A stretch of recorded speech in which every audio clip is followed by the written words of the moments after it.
Welcome, ladies and gentlemen, to a fantastic live stream that we are going to be attempting tonight, recapping and looking forward to the NBA draft. This is the Hardwood Convos. I'm joined by Braden Bankin and myself, Dawson Livingston.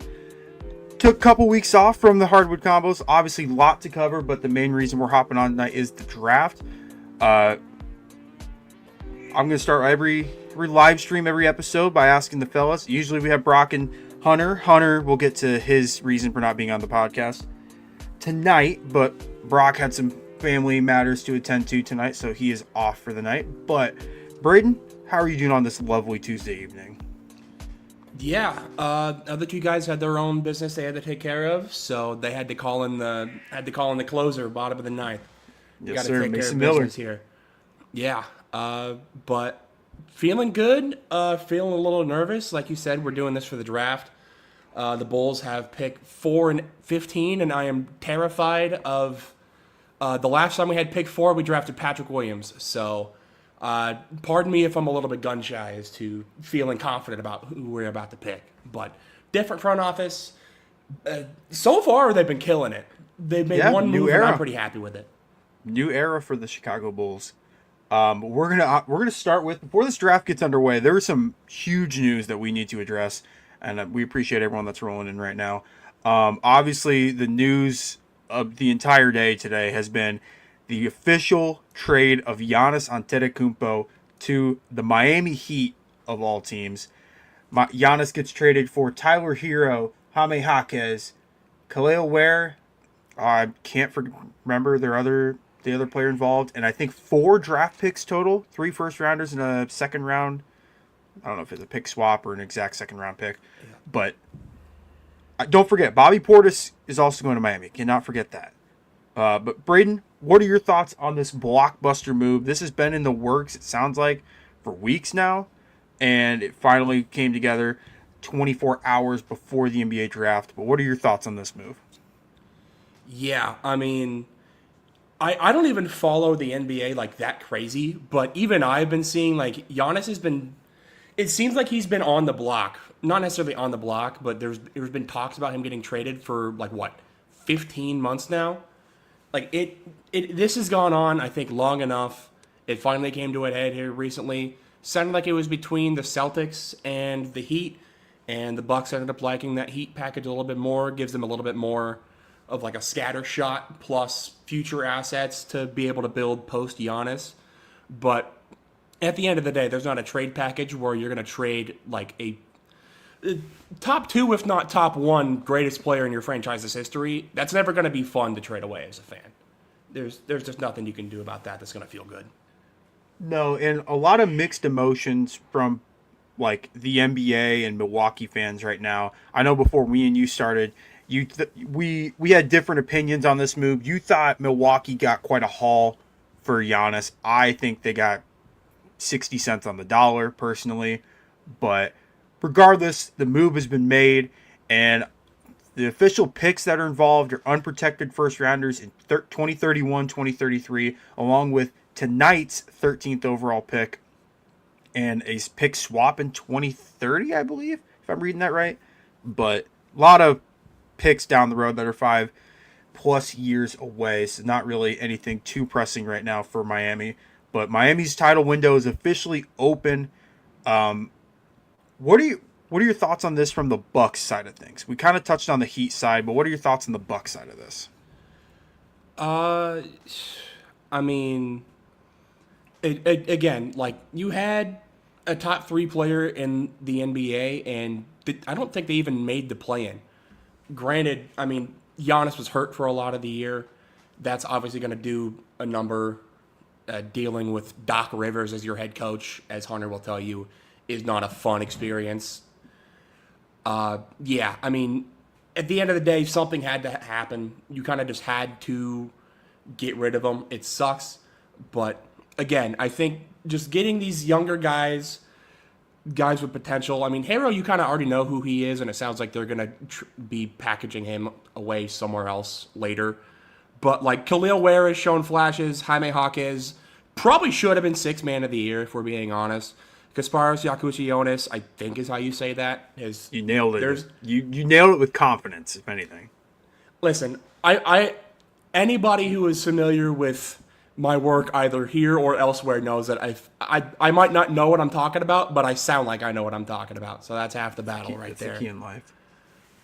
But yeah, I mean, I think getting young future assets is definitely the move if you're going to make a decision like this. You already know you're not going to be winning. The window has been closed for a while now. You won it in 2021. It doesn't look like there was going to be much hope for winning it in the future. I think just saying, you know what, Giannis, it's been real, it's been fun. I would even argue it's been real fun, but the time has come to pass, and it's time to move on to see if we can do something in the future. And that is not the only major move that has taken place, even within the last 24 hours, for that matter. Before the Giannis trade was announced, there was actually a 3-team trade involving the Minnesota Timberwolves, Brooklyn Nets, and Braden's Chicago Bulls. Minnesota sends Julius Randle in the 28th pick in tonight's NBA draft to the Nets. Nick Claxton ends up going to the Bulls. The T-Wolves get the 33rd pick, so it's basically just a salary dump from Minnesota, and then Chicago just happens to be the team that, you know what, Nick Claxton, pretty good ball player. So he ends up getting sent there for Julius Randle. Braden, we'll get to your thoughts on the Bulls side of things in a second, but what are your thoughts on this for the Timberwolves side of things? I mean, is Julius Randle really that bad? Like, yeah, his contract maybe wasn't great, but you had to trade away Julius Randle and pick 28 to get a worse pick just to get rid of the salary. Granted, they ended up using that extra salary to get Ayo Dosunmu, which True. Bulls legend. But like, man, that's going to be a tough one to swallow. This does end up opening up the window for Naz Reid to be a starter, which I think it has been long time for that to end up happening. There's just been a logjam in the post for the Wolves. You kind of have Randall, Gobert, Naz Reid. You need to start. All three of them should be starters, but you had to bench one of them. Naz Reid ended up just kind of being that guy. This gives him more opportunities, which I'm excited to see. But yeah, this is again.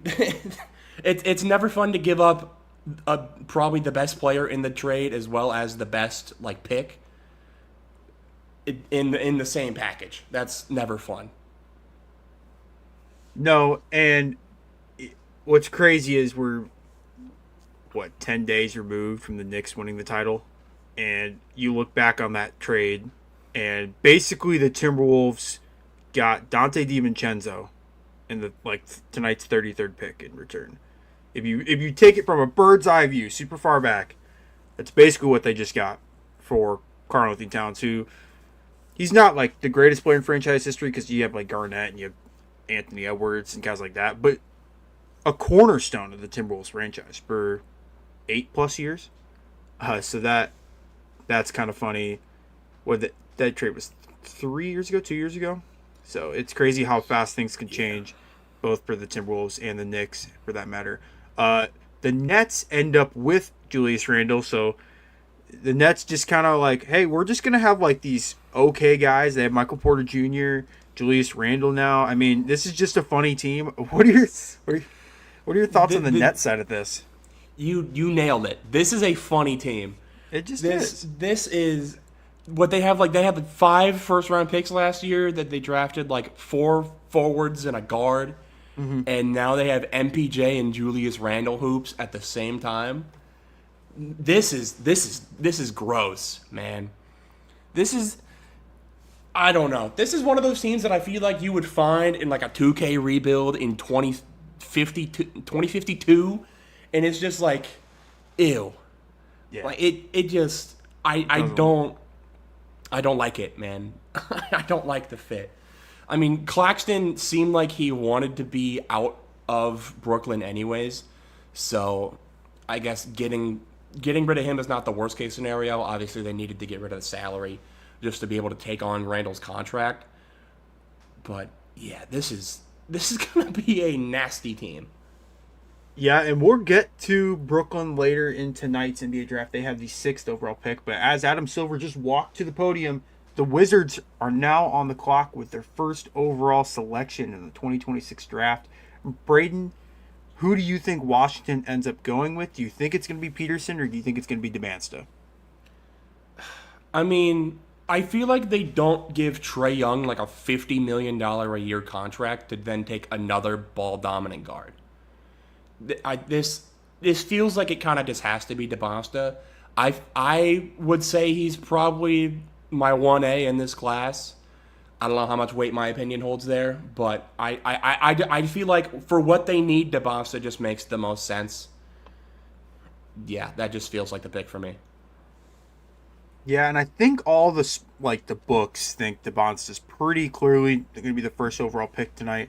So it'll be interesting to see. There's kind of like what me and you talked about before we went live tonight. There's like a big four for the first four picks that you could go any order and wouldn't be a bad pick for any team. But after that, there's like another tier of like all the guards and like Kingston Flemings, Michael Brown, Darius Acuff, like those kind of guards. And then it really, in my opinion, takes a pretty hefty fall to that third tier. But these first few picks are certainly going to be exciting. The Wizards having the first pick for the first time since John Wall. Does that sound right? I believe so. Yeah, I mean, they showed a highlight clip of John Wall getting drafted. Yeah. I would assume that probably is what that means. I apologize if I'm not up to date on the TV yet. My only way to watch it is if I keep turning my head like this. So Yeah, I was going to ask, what are you at clockwise on yours? Because I don't want to spoil this for you. 235. Okay, so you were actually further ahead than I am by like Okay. 3 seconds. So I am. it's all nothing. Yeah. We're fine. Don't worry. But yeah, I think me and you both agreed DeMansta is going to go number one, which is kind of interesting because the Jazz, for basically the last 2 years, have tried their absolute hardest to get AJ DeMansta in Utah.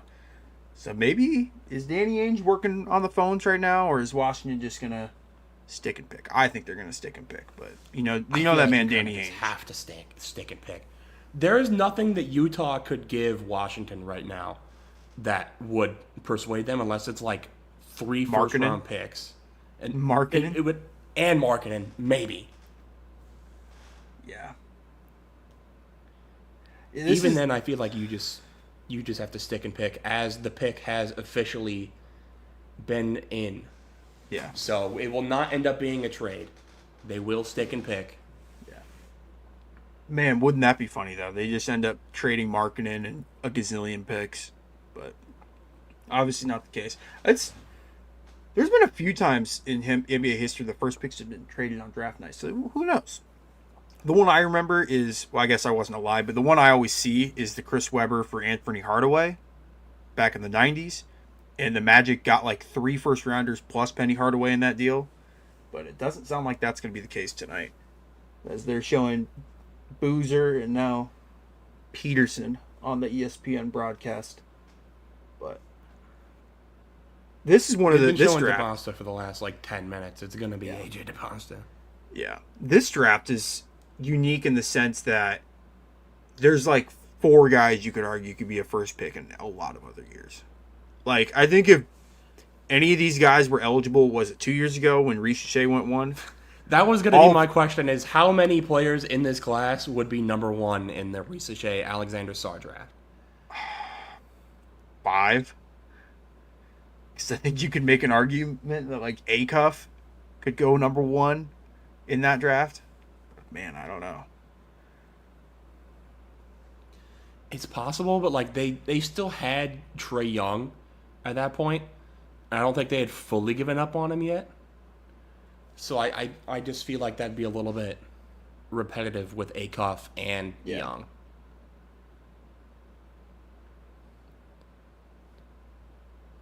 But also, I guess they could have like traded it away or something. Yeah, who knows? Appreciate everyone for rolling in as the Wizards pick is getting ready to be announced. I think we're up to 62 people watching right now. So that's awesome. Ooh, there we go. Especially for the last second planning that this was. But yeah, we don't have like a pick is in like video or anything like we had for the NFL draft. So if we kind of just shut up for like 5 seconds or both staring off screen, it's probably because Adam Silver's about to walk on. Yeah.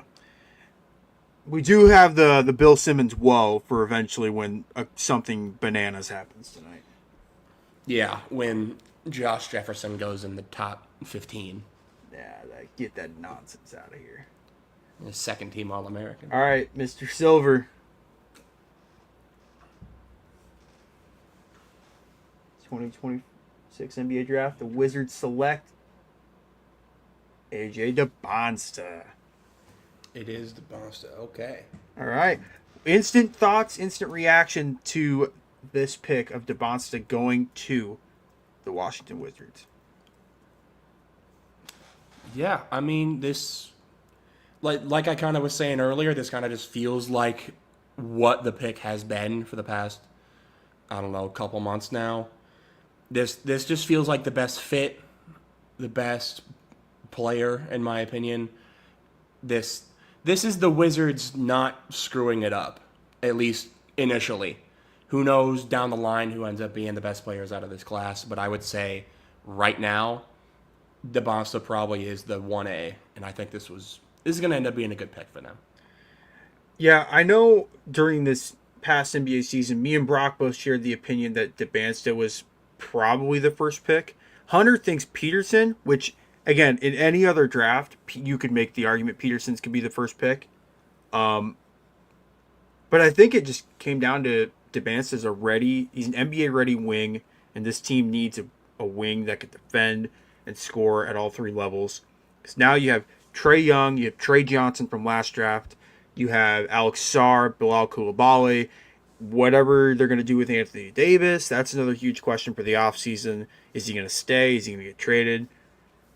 The Wizards are, we joked on this past season that they next year could be the NBA equivalent of the Panthers, the frisky Wizards out there. So we'll see. We'll see what ends up happening with the Wizards going forward. Do you think they're sniffing the playoffs or the play-in? Or do you think they're still going to be one of the bottom feeders next year? I think it's definitely possible. I think with the roster that they've kind of built, it felt like a lot of their main acquisitions really didn't even play this year. It felt like they were kind of just tanking it away to get this first overall pick, to get the talent like DeBonsta in the building as well, with a guy like Trae Young, with Anthony Davis, with even the guys that were playing, like Keontae George, Trey Johnson, Bilal Coulibaly. Like I think this collection of talent can easily make the playoffs as long as coaching goes the right way and as long as injuries don't end up biting them, which you're dealing with Anthony Davis here, so that's never exactly a guarantee. Yeah, you are dealing with Mr. Day-to-Day Davis. But, yeah, I mean, they certainly have an interesting team for this upcoming season. On the books for their contracts, Trae Young just signed that huge extension, was it yesterday or 2 days ago? And then Davis, Sarr, Coulibaly, Trey Johnson. They even still have, like, Cam Whitmore on their team. I forgot that he got traded from Houston to there. It could be a fun team. But yeah, I'm really excited to see what they can do because they've just been a tank fest for really since that like weird year of Bradley Beal and Russ, like just when they. Do you know what I'm talking about? Was it like 4 or 5 years ago? That like 2021, 2022 ish. Yeah. Nasty work. Yeah, the Wizards kind of just have that aura around them that like the Wizards could be like the 2 seed in the playoffs, and it's like okay, bringing up like the Panthers comparison again.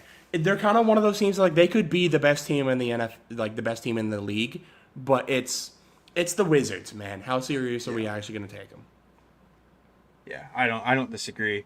As we approach to the second overall pick, the Utah Jazz, who are probably really bummed out that DeBonsta went 1, but I think at some point over the last 3 or 4 weeks, they probably got that understanding pretty quick. But who do you think they go at number 2? Do you think it's Peterson for sure, or do you think Boozer potentially can sneak up to that second pick?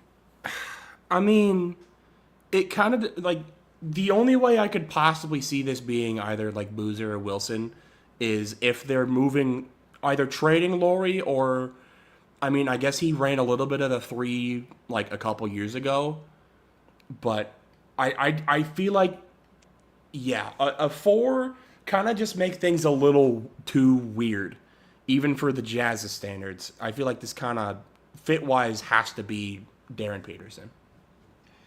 Yeah, I'm in agreement there. They kind of just need that scoring guard. Keontae George is a nice piece, and they had Isaiah Collier, who's more of a facilitator for him. But they have a Did I lot say of like, Keontae George was on the Wizards like 5 minutes ago? I might have. it's his brother, the other George brothers on the Wizards. Keyshawn. Yeah, That's the one on the Wizards. Okay. that's like I mean I didn't even catch it Okay. there. So There's to the 75 people watching this that aren't frequent flyers on the 515 podcast network. I'm not the basketball guy. he I'm- is tonight. He is tonight. I'm like Stephen A. Smith when he did that one UFC fight. I'm just kind of here, man. Oh man, yeah. You had me the first time. Again, you just gotta say it with confidence. Again, if I act like I know what I'm talking about, y'all had no idea. It is what it is, Exactly.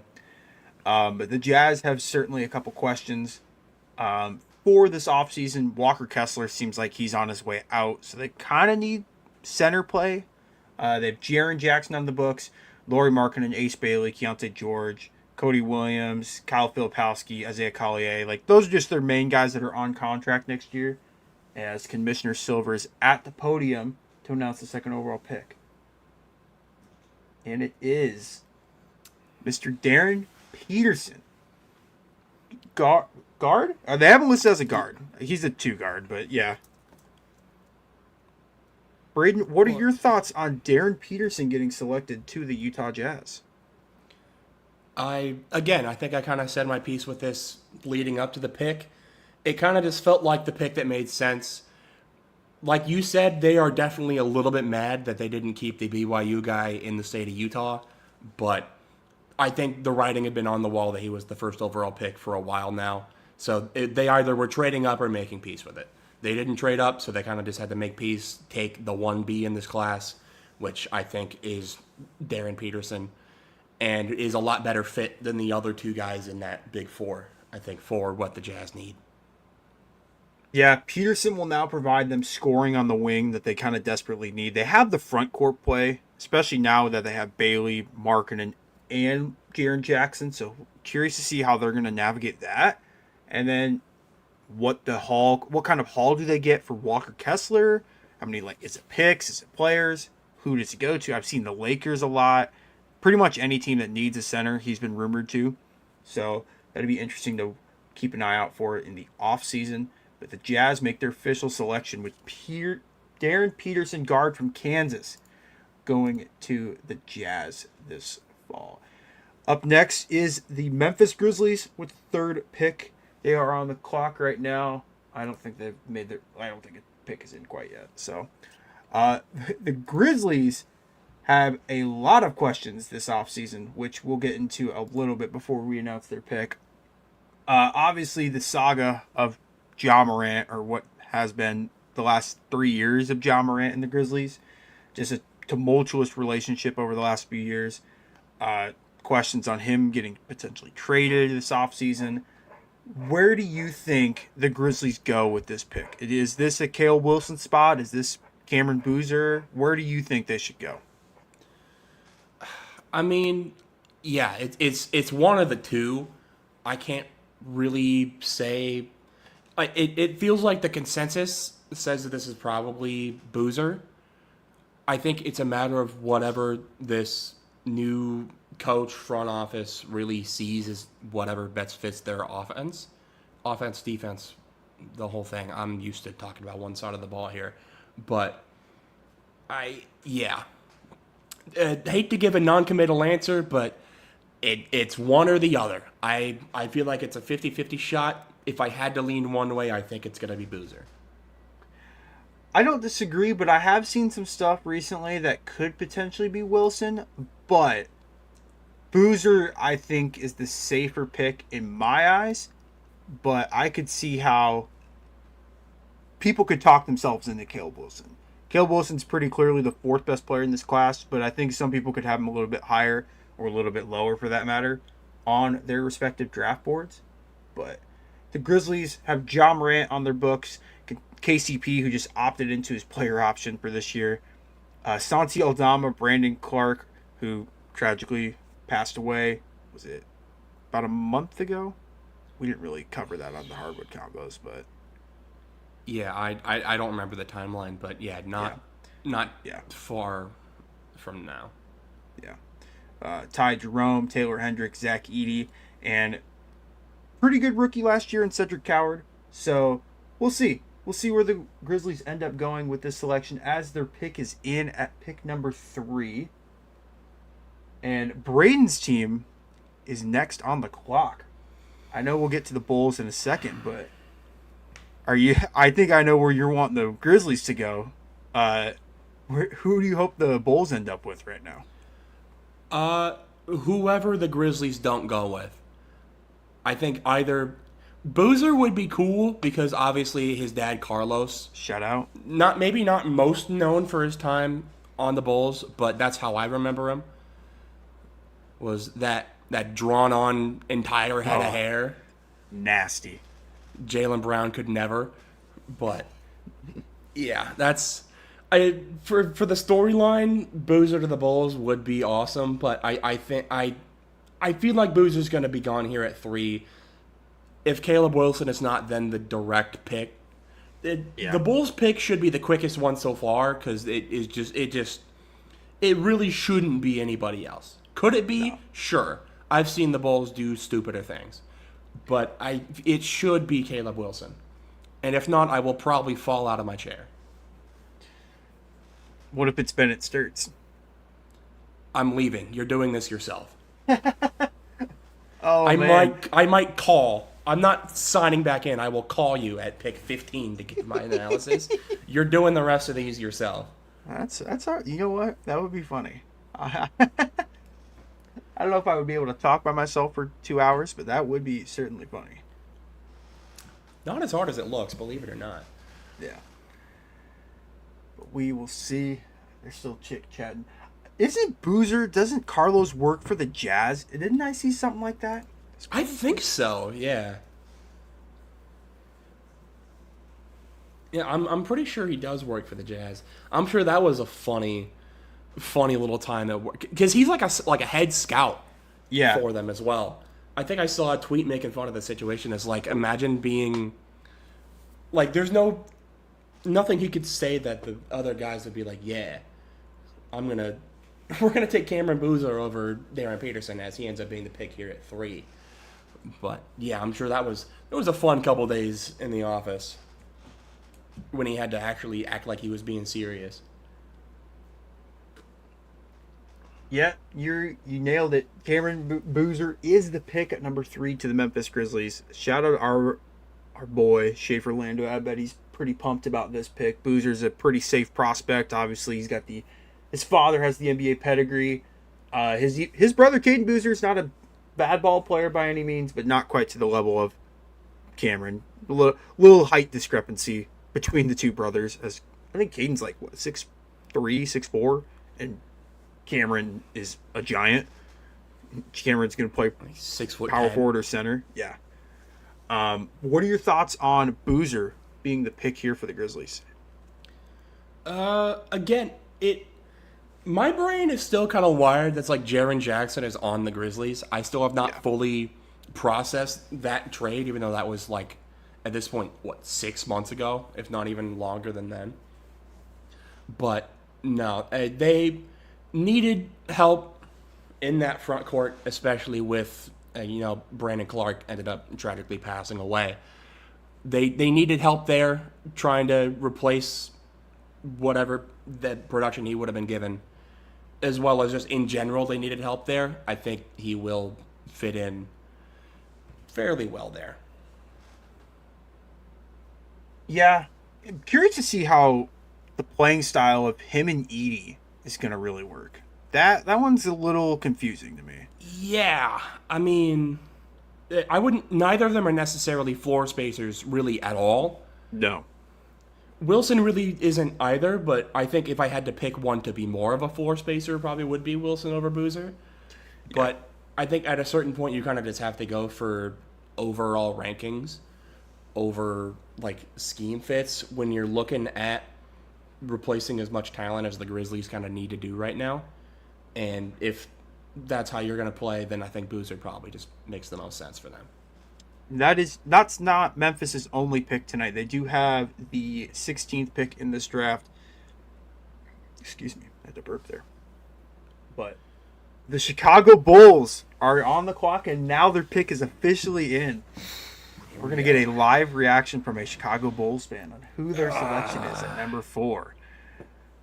I think anything other than Caleb Wilson would be Ty Simpson-esque reaction from Braden.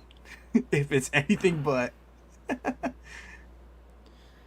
I want to say I'm going to give this big, grandiose, angry reaction if this is anyone other than Caleb Wilson, but I don't think I even have it in me anymore to be mad at the Chicago Bulls. They have disappointed me so much in the past half decade, I simply cannot be hurt anymore. I can bring you the Lonzo Ball jersey now if I need to show my stripes. I have it in the closet over there. I am a nervous man. I'm glad that Carlos finally just shaved his head. They got him on the TV right now, and it's like, Carlos, you could have done that sooner. Just objectively a better look. And now they're showing him as a kid wearing the Carlos Boozer jerseys. Yeah. With him and his brothers. That would have been a cool storyline. But hey, the NBA draft is weird. We've seen draft day trades, i.e. Trae Young for Luka. Like, it's not unreasonable. Not impossible, but I just don't feel like... I feel like you just take Caleb Wilson. I don't think it's worth it to trade significant value to get Boozer over Wilson. Any worry that this is the Illinois kid, Keaton Wagler? Oh, that is the only worry right now. I am shaking in my boots that I'm going to hear Keaton Wagler's name right now. Hey, we traded an Illinois guard. Let's draft another one. I've been saying this for the last, before we started this stream. When I say, for the love of God, do not let this be Keaton Wagler, I'm not saying this as a diss on the kid. He seems like a heck of a ball player. I'm sure he would be good for Chicago. It just, as we've been saying, there are 4 players, and then there's the rest. Caleb Wilson is in the top 4, and Keaton Wagler's in the rest. That's just how it is. I don't disagree. And, we'll see. It kind of just makes sense that it's Caleb Wilson. You have Caleb Williams, Caleb Wilson. I mean, it kind of just makes sense on its own right there.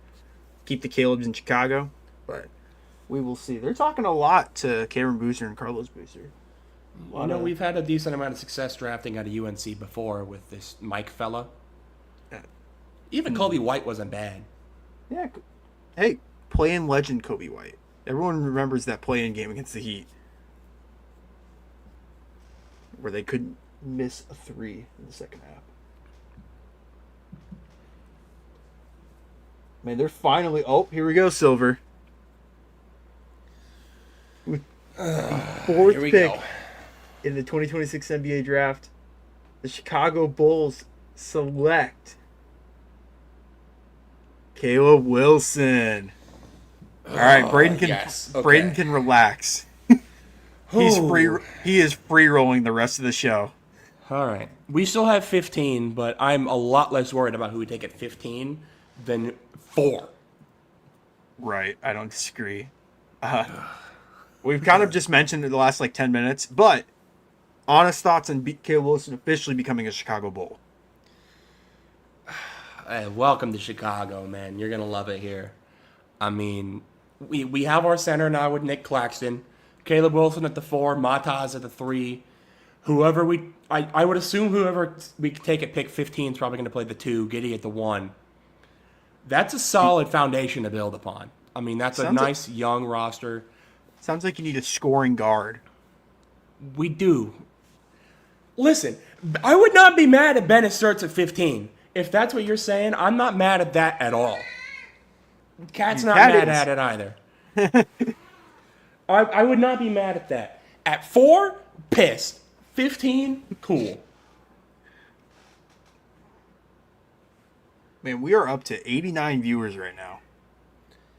Shout out. Man, Shout out to everyone tuned in. Shout out y'all, man. Yeah. See, this is what no prep does. We spent weeks prepping the NFL draft one. We spent months on that thing, man. Yeah. And it was a great turnout, but the one we were like an hour before, like, hey, we should probably do this. And fantastic success thus far. But all right, we've mentioned it a bunch. The top 4, the main guys are gone. They're off the board.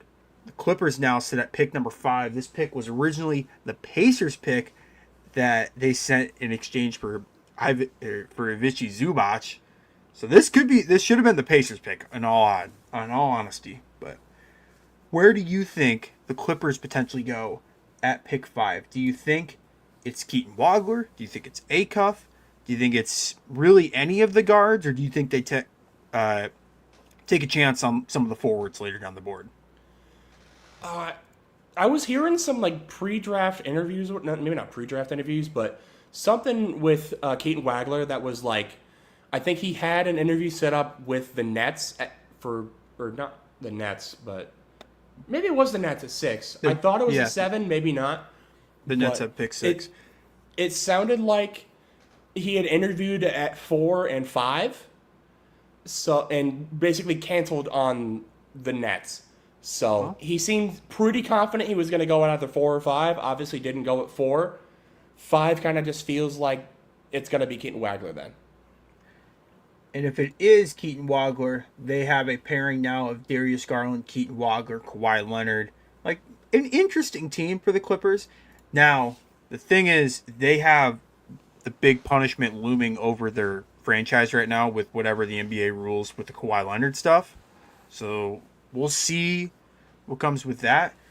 But you now have a core of Kawhi, like I mentioned, Darius Garland, I guess Derek Jones Jr. I mean, they have some contracts expiring or team options that they could like opt out of to potentially free up some cap space. They could potentially trade Kawhi Leonard. I mean, a lot of different directions the Clippers could go in this, with this, not only this selection, but just in the offseason in general. Yeah, be really interesting to see where they go here. Are we going to see our first surprise to the draft? I feel like it's been pretty chalk thus far. Wouldn't you agree? Yeah. I mean, I have called every pick before it's been announced so far. It's been straight chalk. Okay, the ESPN clock just hit triple zeros. Surely that's just... Yeah, there's like 30 seconds left. Okay. Yeah. That'd be funny if they get skipped. Didn't that happen in the NFL? Was it the Vikings think it did, or something? where they just didn't make their pick in time, so the pick after they kind of just flipped picks. Man, we need to get to 100 live viewers at once. We are 9 viewers away, and that would be a tremendous success for tonight's live stream. It already has been a great success thus far. Recapping the first 4 picks of DeBanston, number 1 to the Wizards, Peterson, number 2 to the Jazz, Boozer, number 3 to the Grizzlies, and Caleb Wilson, number 4 to the Chicago Bulls. And the pick is officially in. The Bulls didn't piss me off at 4. This has already been a tremendous success. Exactly. No, tonight was just not in the cards for Hunter or Brock, for that matter. I mean, Hunter, we'll get to the Bucks picks later down the board, but he literally said, quote, in our group chat, Dawson, I am listed out for tonight. Parenthesis, morning. He's just sad. He's just sad. That's you know fair. What? That's fair. You can't really hate him for that. That's valid. Chiefs decided to just finally trade Mahomes, I'd have the same exact feeling. So I totally get where the man's coming from. And Brock is probably a little upset because he probably thought he was going to Boston, which the dynamic on the Hardwood Convos would forever be funny if Giannis would have went to Boston. Ooh. But Oh we don't yeah. have to live in that universe anymore. But And I'm just happy because Giannis isn't in my division anymore. the Clippers select Keaton Wagler. All right, the Illinois kid off the board, going to the Clippers to play with Darius Garland and company. I mean, there's not really much going And on. there will be three other basketball players alongside Keaton Wackler and Darius Garland. Yeah. Who? We'll find out. But there will be three of them. Maybe. Shout out that what the Colin Sexton Alabama game where like 8 players got ejected, so they had to play 3-on-5 hoops. Yeah. Am I thinking of the right team? I think I am. Yep. Alabama, Minnesota. You kidding me? Yep. You must not know that I'm a Cavs fan. You kidding me? Bring that man back to Cleveland. I miss those days. The fact that you were a Cavs fan is the only reason I remember that because you keep talking about it.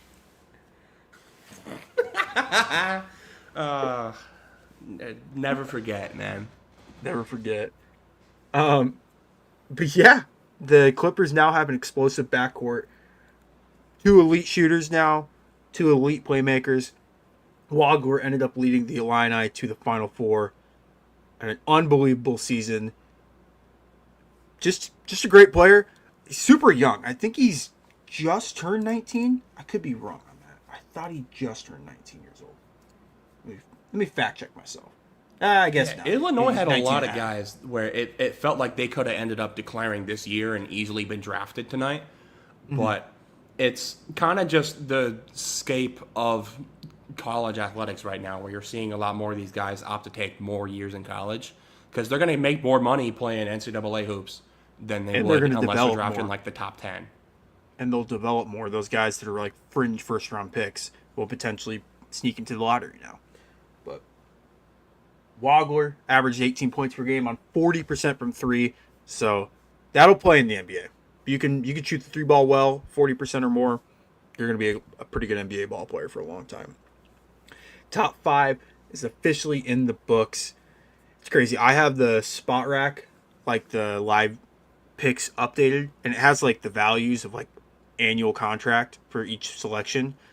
And the difference between the first pick and the 5th pick is $6 million per year, that's a crazy number. Devance is going to get almost 17 million a year, and Wagler is going to get about 11 million per year. Yeah, I mean, like I said, that's why you're seeing these guys just go back to school.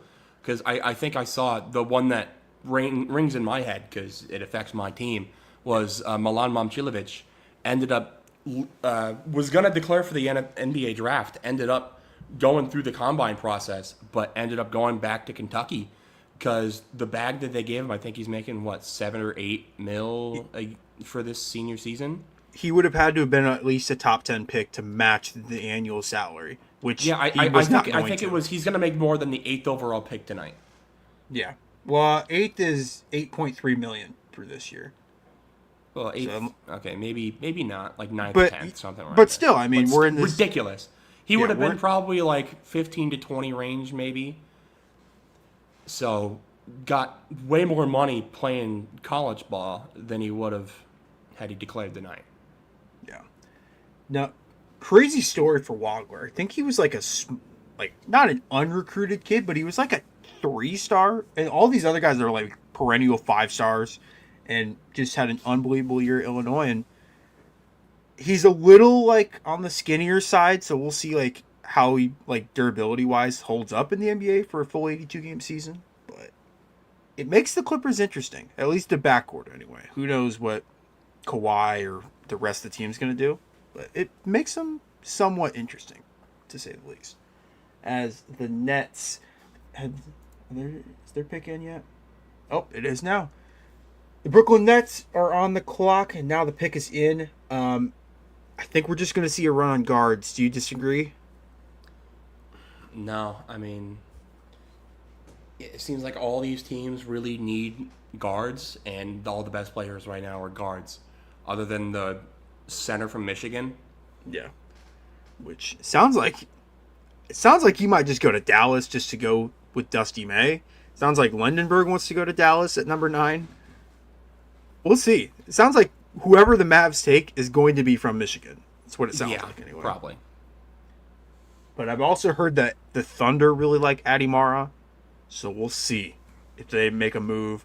I know the Thunder have, did they have 2 picks in this first round? Probably. They have the Thunder. The 12th and the 17th pick. What the? Who allowed this to happen? Silver, what are we doing? When the Thunder were rolling out like Alex Pokuševski and all these other like I can't even think of the names right now that they were rocking in their starting lineups. This is why. This is why they were doing that. It's cruel. It is. Because I just saw a stat. They have 10 first rounders and 15 second rounders in the next 5 years, and the Nuggets have 3 first rounders and no second rounders over the next 5 years. And it's crazy. It really it's like the Thunder did a 0-82 to 82-0 Kenny Beecham rebuild challenge, but in real life. Didn't quite pull that off, but they got close. I talked over the pick again. Dang it. Ooh. I guess that's not really a surprise, but Michael Brown Jr. is the pick for the Brooklyn Nets at pick number 6. The guard from Louisville. Explosive guard. Should provide some firepower to this Nets team. And now with them having Julius Randle and Michael Porter Jr., I mean, in the NBA, you don't want to be the worst team anymore because you end up getting hoed with some of your draft selection odds. I mean, the bottom 4 teams have a 7% chance to get the first pick now? It's something like 5%? that. Yeah, I don't remember the exact numbers, but it's about equivalent to the end of the lottery teams. So you want to kind of compete anymore. You don't want to be a bottom feeder. And the Nets are trying. You can't fault them. The Chicago Bulls have kind of picked the worst possible time to decide to stop being the Chicago Bulls. Because now you get rewarded for being this mediocre, barely playing team. The 10 seed. You get so much rewards for being the 10 seed. Versus now when we're all right, we're actually going to start selling stuff off and just try to be just get picks. Now it's okay, well, if you have the worst odds, if you have the worst record, then you get the 15th pick. Man, come on. Right. Yeah, good pick by the Nets for sure. Michael Brown, 18 points per game, 40% shooting, about 5 assists, about 4 rebounds per game. So should provide good guard play for the Nets at worst. I think he's going to pair good with Igor. Oh, man, what's his last name? The BYU guard. Yeah, the BYU guard they took in the first half of the first round last year. So we'll see. Maybe that could be a good tandem, good duo in the starting backcourt for the Nets. The Nets are kind of just a put ball and hoop team. The teamwork thing will kind of just figure itself out. They're just getting guys that can score the basketball, and we'll see how many mouths Yegor can actually feed. But he's gonna have ample opportunity to. He is, no doubt about it. We now move on to. Yeesh, the pick is already in for the Kings. Okay. Yeah, they're not messing around. The Sacramento Kings, pick number 7. Oh, man, you look at their spot rack, their salaries for this year, and it is just sad. Zach LaVine, player option, spoiler alert, he will accept. Domantas Sabonis, DeMar DeRozan, DeAndre Hunter, Keegan Murray, Malik Monk. They have 6 guys making over $20 million. Ooh. Yeah. It'll be interesting to see what guard they pick here that will end up making the finals for another team. Please don't be Acuff, dude. I don't want Acuff to go there. It's gonna be Acuff, and then he's gonna get traded to he's gonna get traded to some contender in 3 years, and all will be well. He just has to suffer for a little bit. He'll be fine. It's so gross. He's not gonna win the finals, but he'll make it. I did see a thing that it sounds like the Kings are gonna stretch and waive DeMar DeRozan. at some point this offseason, so he'll be a free agent to sign anywhere. So that'd be fun, for whatever that's worth. But dude, this roster is gross. They don't have a point guard. Their 2 point guards on roster right now are Devin Carter, who was a lottery pick I think a couple years back, and when you know it, Killian Hayes. He's still playing professional basketball. Yep. I figured he would be in like Greece right now or something. Nope. Wow. Okay. He's playing. At least he's on their books for salary. So who knows if he's They might need Zach LaVine to stick around so they have somebody to take the ball up. Unless this is going to be Acuff. Yeah. I love my Hawkeyes in the NBA and the NFL, but my boy Keegan Murray, this contract is not looking great.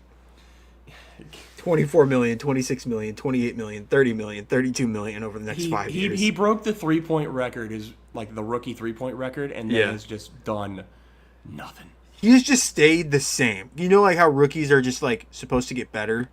He has just stayed.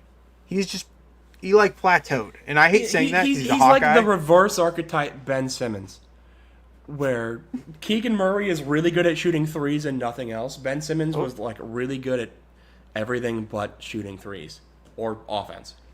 The 7th pick by the Sacramento Kings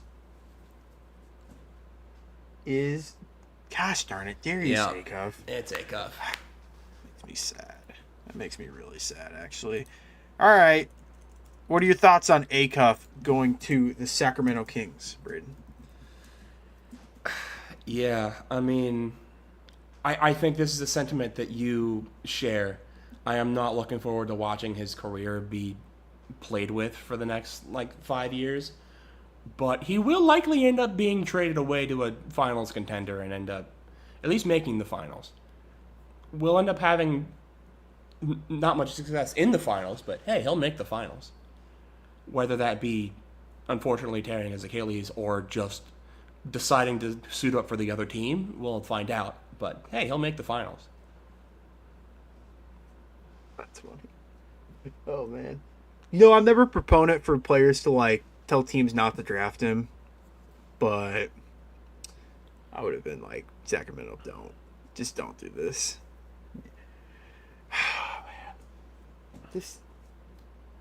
I don't even know what to talk about with the Kings. I kind of already touched on it. I mean, sounds like they're trading Sabonis this offseason, or so they say, but they just like being a notch below mid, whatever that is. I don't even know. Yeah, if there's a team that's going to be the worst team next year, my guess is going to be the Kings. They're just not good. They're just not. I mean, again, their recipe for success was just trying to do the 2021 Chicago Bulls thing, and it didn't work. Didn't work for us. Sure didn't work for them. But they don't have a point guard to do that. They don't have a point guard on their team. At least the Bulls had Lonzo. Well, we had Lonzo for about 5 seconds before his knee turned into dust. How funny would it have been if the Kings decided to sign Lonzo after he got traded from Cleveland? That would have been pretty funny. Oh, man.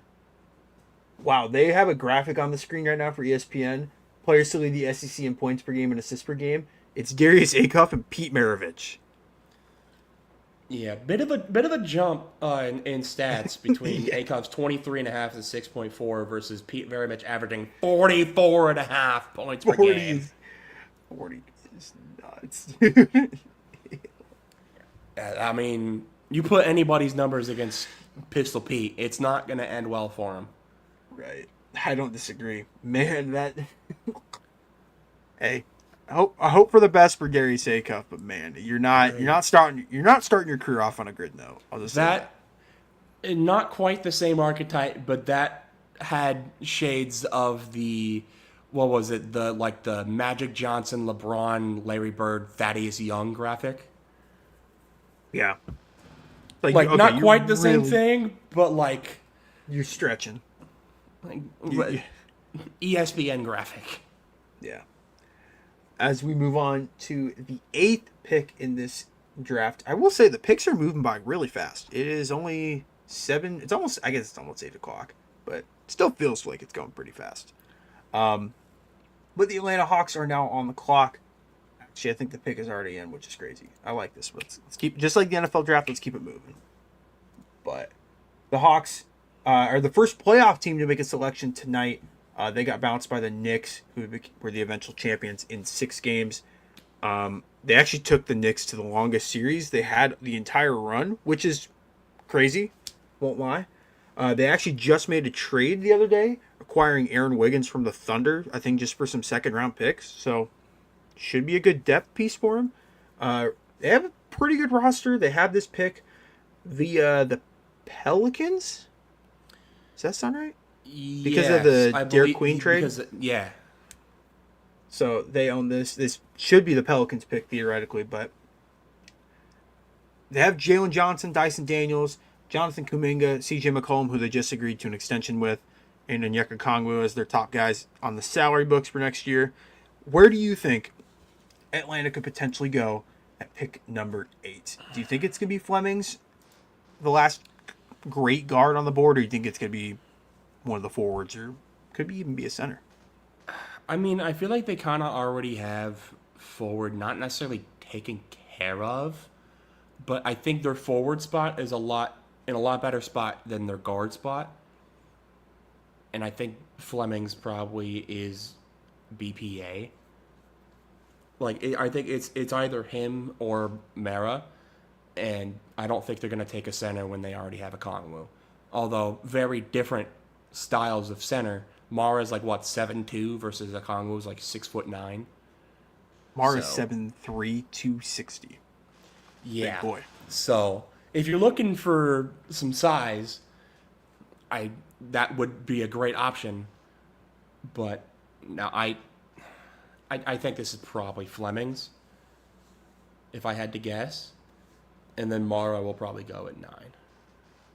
Yeah, take this with a grain of salt, but ESPN says the best available prospect is Fleming's, but they said the best fit for the Hawks is Nate Ament.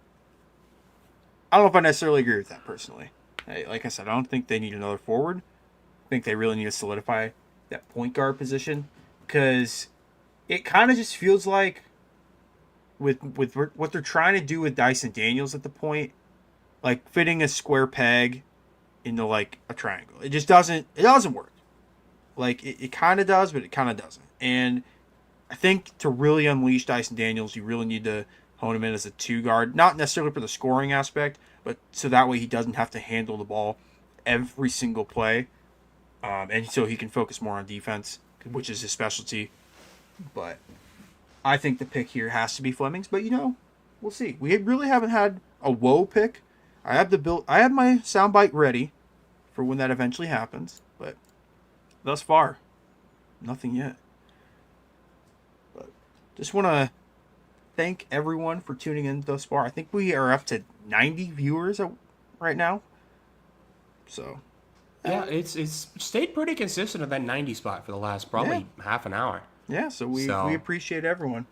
Yeah, for sure, man. This is again, I didn't know I was doing this until an hour and a half before we hit go live. Hey, so that's the fact the that beauty this of this. Gone this well is baffling to me. Yeah, I don't disagree.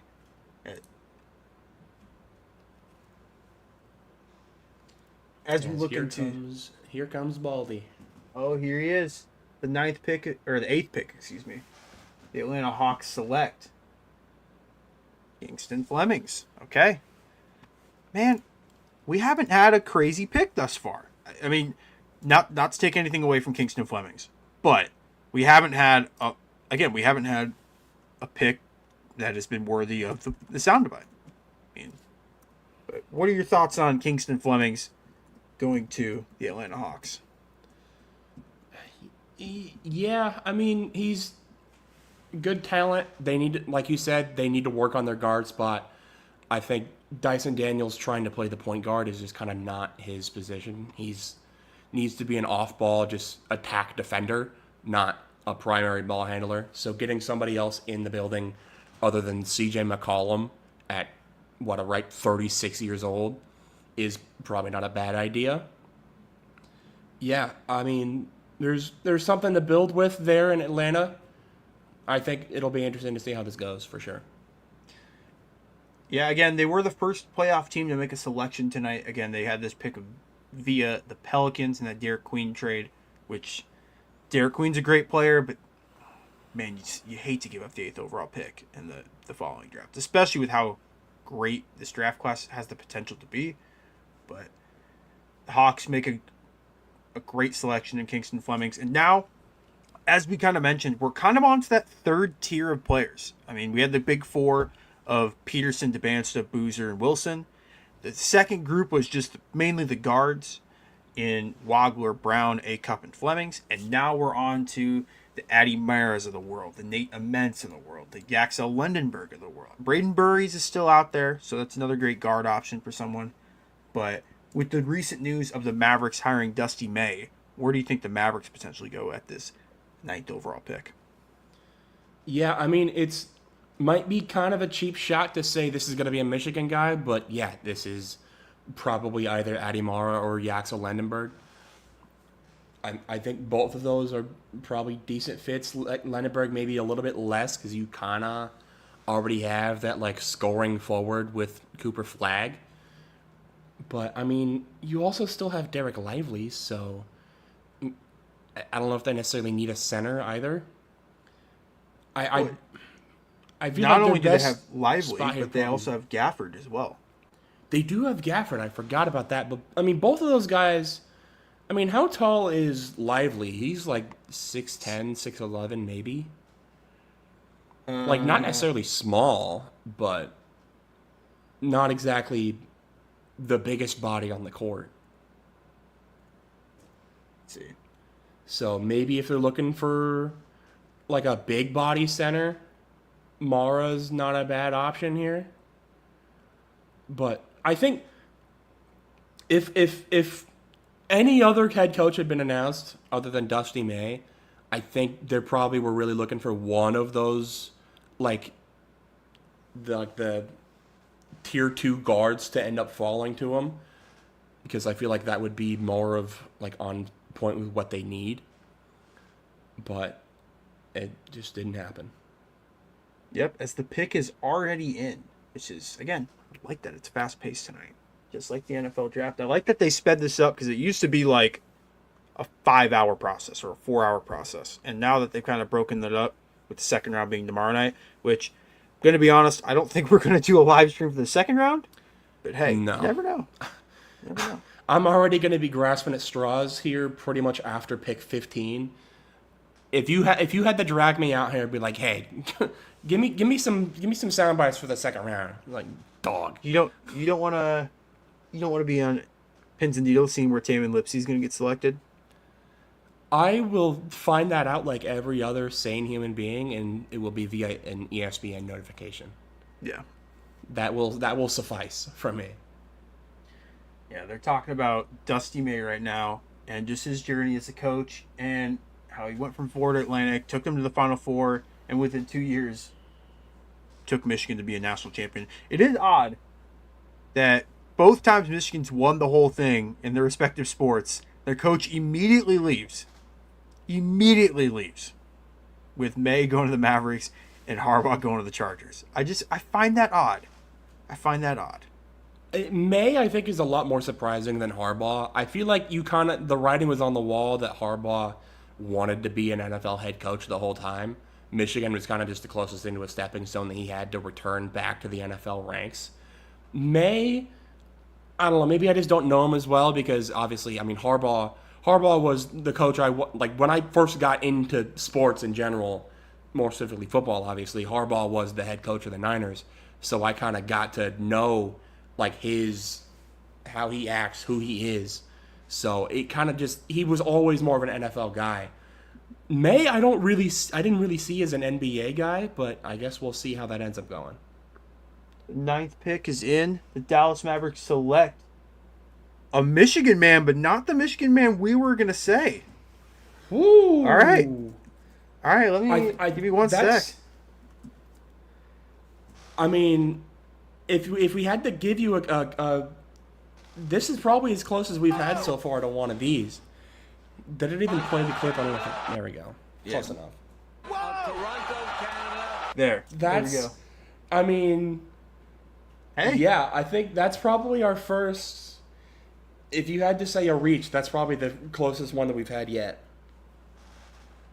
I don't even know if it necessarily is a reach. It's just because I feel like there's so many players that could have went here, and we were thinking Michigan players.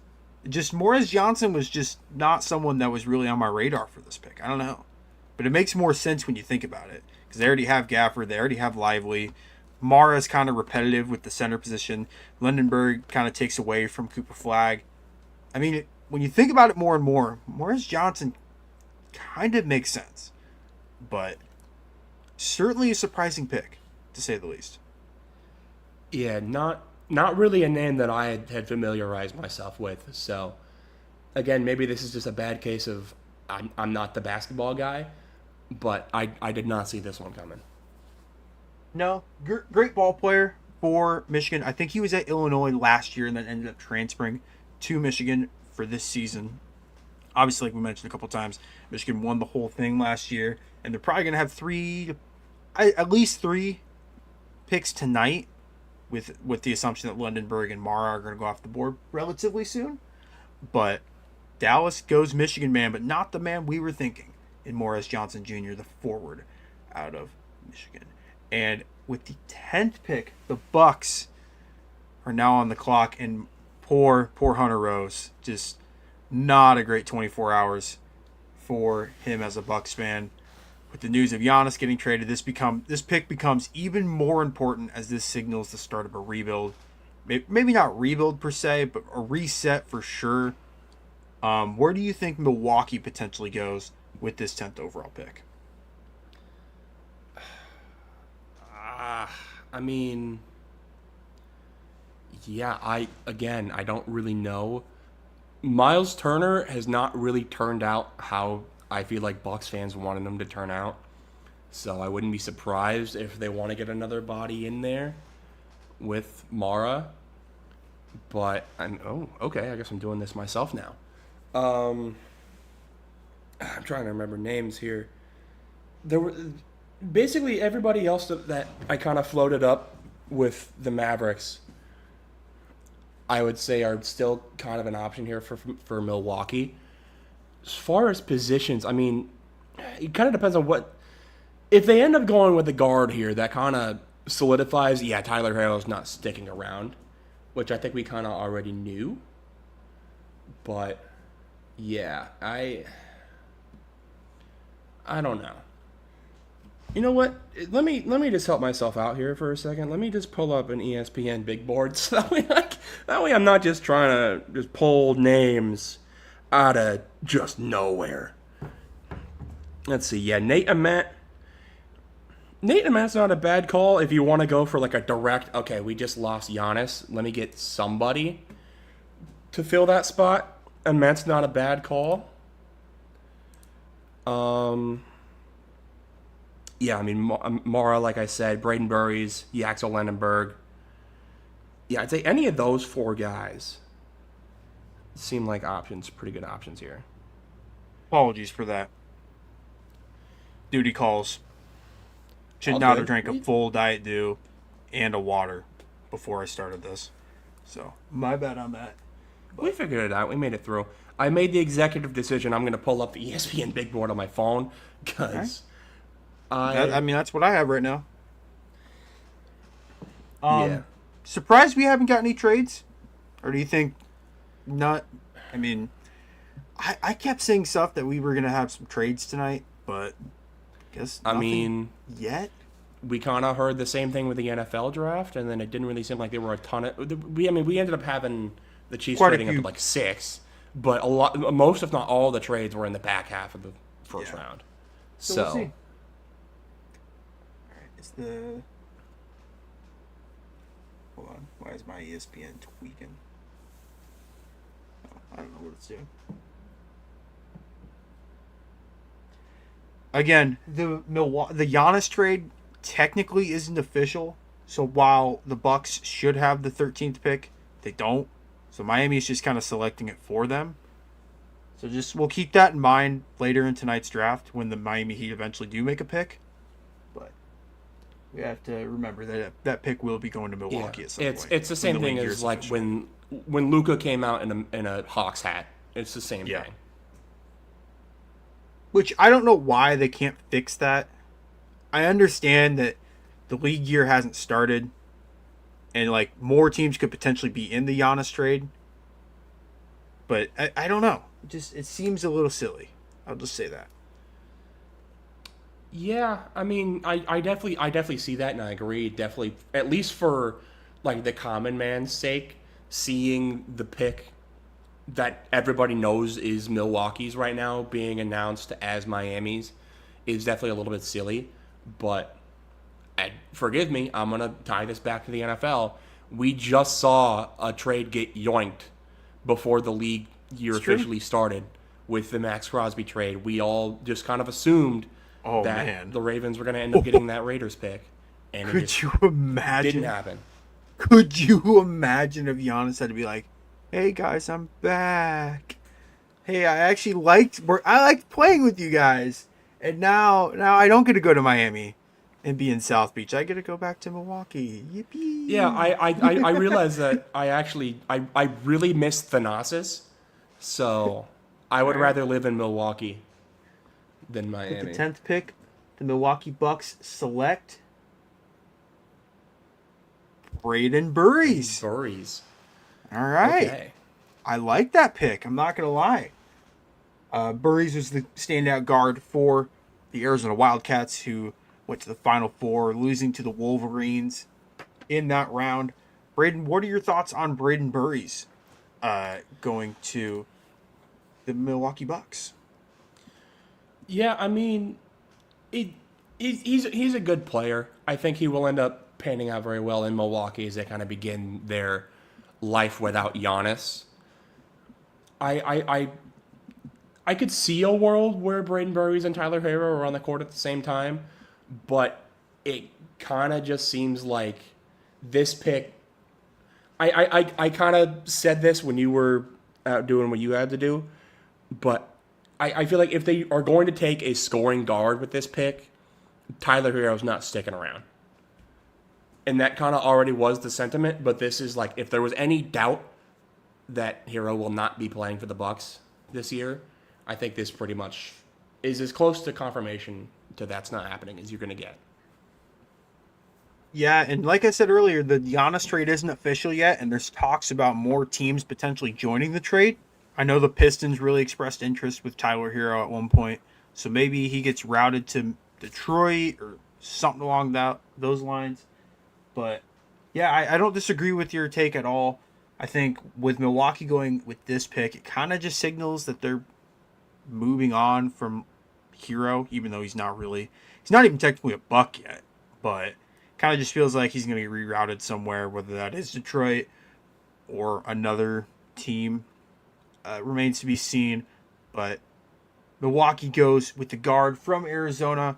Jaden Bradley's in this draft as well, right? I'm not making that up. His running mate from Arizona. I think I'm not making that up. I see Yeah, he Koa is. Pete is here. Jaden Bradley is also in this draft. Okay, wanted to make sure. Okay. I'm not the most in-depth college basketball guy. I watch a fair share, but sometimes it's just impossible to watch every single team and keep up with every single one. But I do know a little bit, just enough to pass by. But we are I almost said halfway through the draft. We're not quite. We are a third of the way through the NBA draft, and the Golden State Warriors are now on the clock at pick 11. Where do you think Golden State potentially goes? I don't. I. But they have Kristaps. Does Kristaps stop you from taking Ade Mara? Maybe. Maybe this could also be like Nate Ament. I could see that being a pretty good fit at the 4. Draymond is borderline unplayable at this point with how he seems like he's been playing. Seems like he gets more flagrant fouls than points. But Yeah, I don't know. The Warriors are just in a weird spot right now where they kind of just need to call it, but they just don't want to yet. So, I, yeah, I couldn't really tell you where their head's at right now. Yeah, I don't disagree. I I think they'll probably go Data Ment, but I don't know. Is Lundenberg on the board? Is the shooter from Washington Heights Steinbach? Is he on the board? I don't know. Golden State in the past has kind of taken some wild cards in their lottery picks. Maybe they could do the same. Um, yeah, this one, I don't. I usually have a pretty good idea of where teams are going to go, like what style of player they're going to take. This one, I don't really know. If you take Mara, you kind of signal that you're not really re-signing Porzingis, and that was a kind of a failed experiment. If you take a Men, does that mean you're going to start the rebuild even with Curry still on the roster? And if you take Lundenberg, that's kind of a win now pick, with him being older and him being more developed at this point in his career. But we will see. I don't think they've made their pick, or their pick's not even in yet technically. I think they still have about 15 seconds. I mean, my thing is with Lendenberg is like, where does he play? Like, do you put him at the 4? Because Jimmy Butler kind of just has the 3 spot. I feel like. Remember, unless you want to run it back with him at the 2, like we're in Chicago. Jimmy is coming off that major injury. He is. That's true. So, we'll see. We will see for sure. As they're actually showing Lundenberg on the screen right now. So, I feel like these ESPN cameramen kind of have an idea of where each pick is going to be. Just a hunch. Maybe. Just a hunch. Maybe. I feel like they also do have like 8 different cameramen just ready at all times. Like, okay, flip to camera 3. And it's like, oh, it's Nate Ament. Flip to camera 2. It's Yaxel Lindenberg. Flip to camera 3. Or camera 4. It's Addy Mara. Stuff like that. But nope. I like your take that I'm kind of curious to see where they go. I mean, Curry's 38 or is he 37 still? Oh. Yeah. Regardless, he's getting up there. Same with Jimmy. Same with Draymond. You wonder if they take one more bite at the apple and try to compete, or when do they say when is it time for the Golden State Warriors to kind of do over with the dynasty? But looks like their pick is officially in. I mean, the time is when they lost to the Suns in the play-in, but they didn't take the hint then. Yeah. If you were the Warriors, who would you select? Oh, Jesus. You probably either Lendenberg or Ament, one of the forwards, just because you don't know what you're getting with Draymond at this point, and you don't know how Jimmy's going to come back.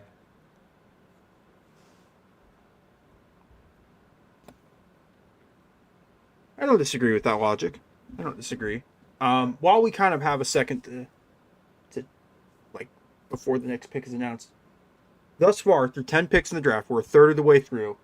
Who's your favorite pick thus far, and who's your least favorite pick? I mean, I don't really know. I mean, it feels it feels kind of cheap to say, yeah, my favorite pick is Caleb Wilson to the Bulls, but like, No, could be. I mean, really all of the top 4. I like how those fits are going to play. I like the players. I don't think there's a single bad pick there. I think it's one of those 4. Again, it feels a little bit cheap to be like, yeah, the top 4 picks are the best 4 picks. But as far as like positional need and how I think they're going to play with their teams, I think those are probably the best fits here. As far as the pick I like the least, I mean, all right. Again, kind of an unfair shout because I wasn't really familiar with his game, but Morez Johnson, I don't know. It's just a matter of I didn't watch enough film on him. The 11th pick, the Golden State Warriors select Mr. Yaxel Lundenberg, from the University of Michigan. I I could be wrong, but I think he was originally from, was it UAB? University of Alabama, Birmingham? Am I crazy when Yeah, I I say that? think so. I think so.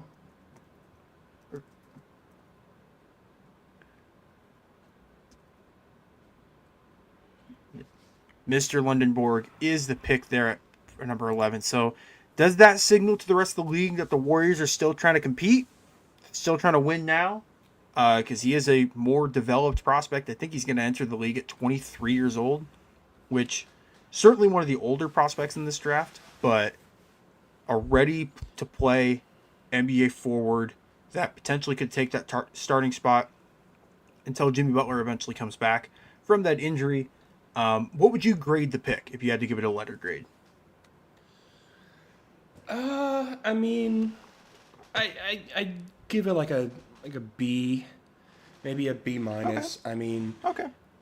it's for what they're trying to do. I don't hate it, but I mean, you look at the track record of 23-year-old high draft picks since like 2000. You're looking at the best players in that list are like Dalton Connect and Buddy Hield. Like, it's not great.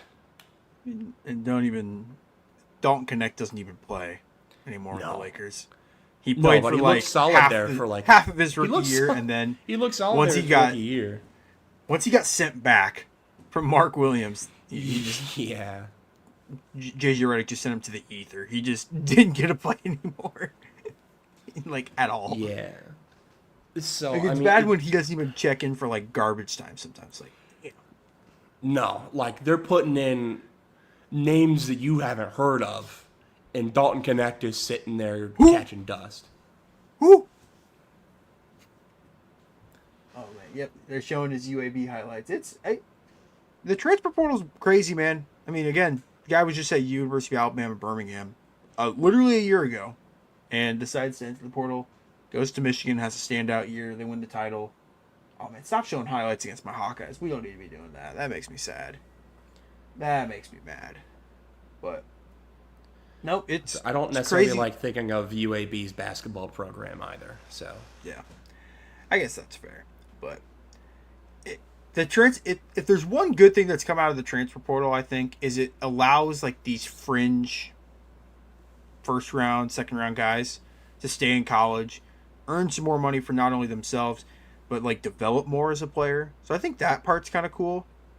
Whereas like when the one and done was at the peak, you were having guys leave school after a year or two, and it's like, dude, you're a good player, but you are not close when it comes to an NBA draft prospect. You're just not. Like, you had your select few, your Karl Anthony Towns, your like, Andrew Wiggins of the world that were just head and shoulders above everyone else, but you had some guys like, dude, you could have stayed at school for one more year and potentially been a top 10 pick the next year. But we are now on to the 12th overall pick, which is by the Western Conference finalist, the Oklahoma City Thunder, at pick number 12. They own this pick via the Clippers. So even though the Clippers traded this pick away, they still ended up with the 5th pick via the Pacers. So Thunder will have the 12th pick in this NBA draft. Thunder have already made some moves this offseason. They've offloaded the Aaron Wiggins contract to the Atlanta Hawks, I think just for like a couple second round picks. So trying to free up some cap space for the Thunder. There's talks about Isaiah Hartenstein potentially being on the move, about Lou Dort being on the move. Just how is this franchise and team going to look this offseason and then this upcoming season for that matter? Who do you think the Thunder will potentially go with at pick number 12? well, if Isaiah Hartenstein's on the move, Ademara seems like a slam dunk pick here. I don't want it to be him because I think he's going to be really good, and I don't think the Thunder need more good players. That's true. I don't disagree.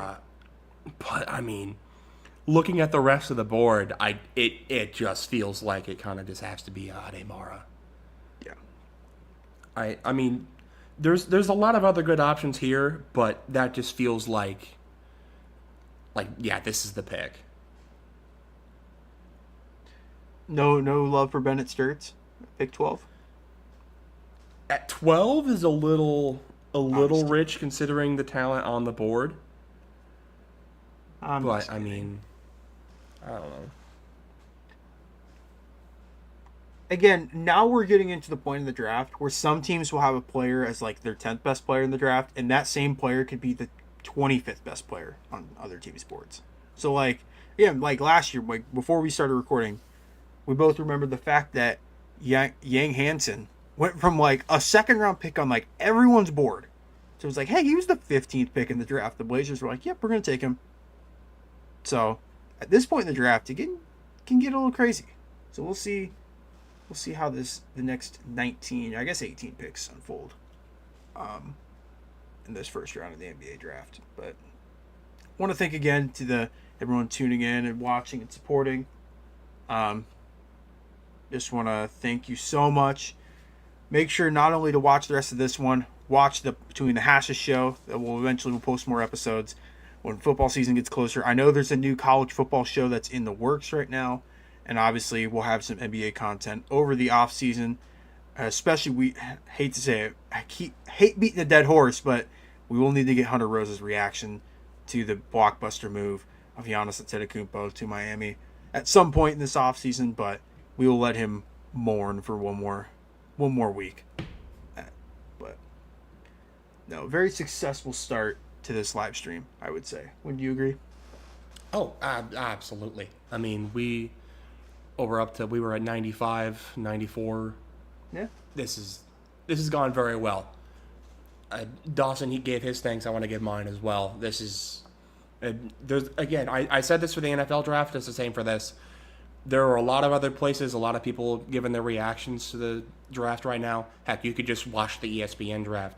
But the fact that you're here watching a couple white guys from Iowa talk about the NBA, shout out to you, man.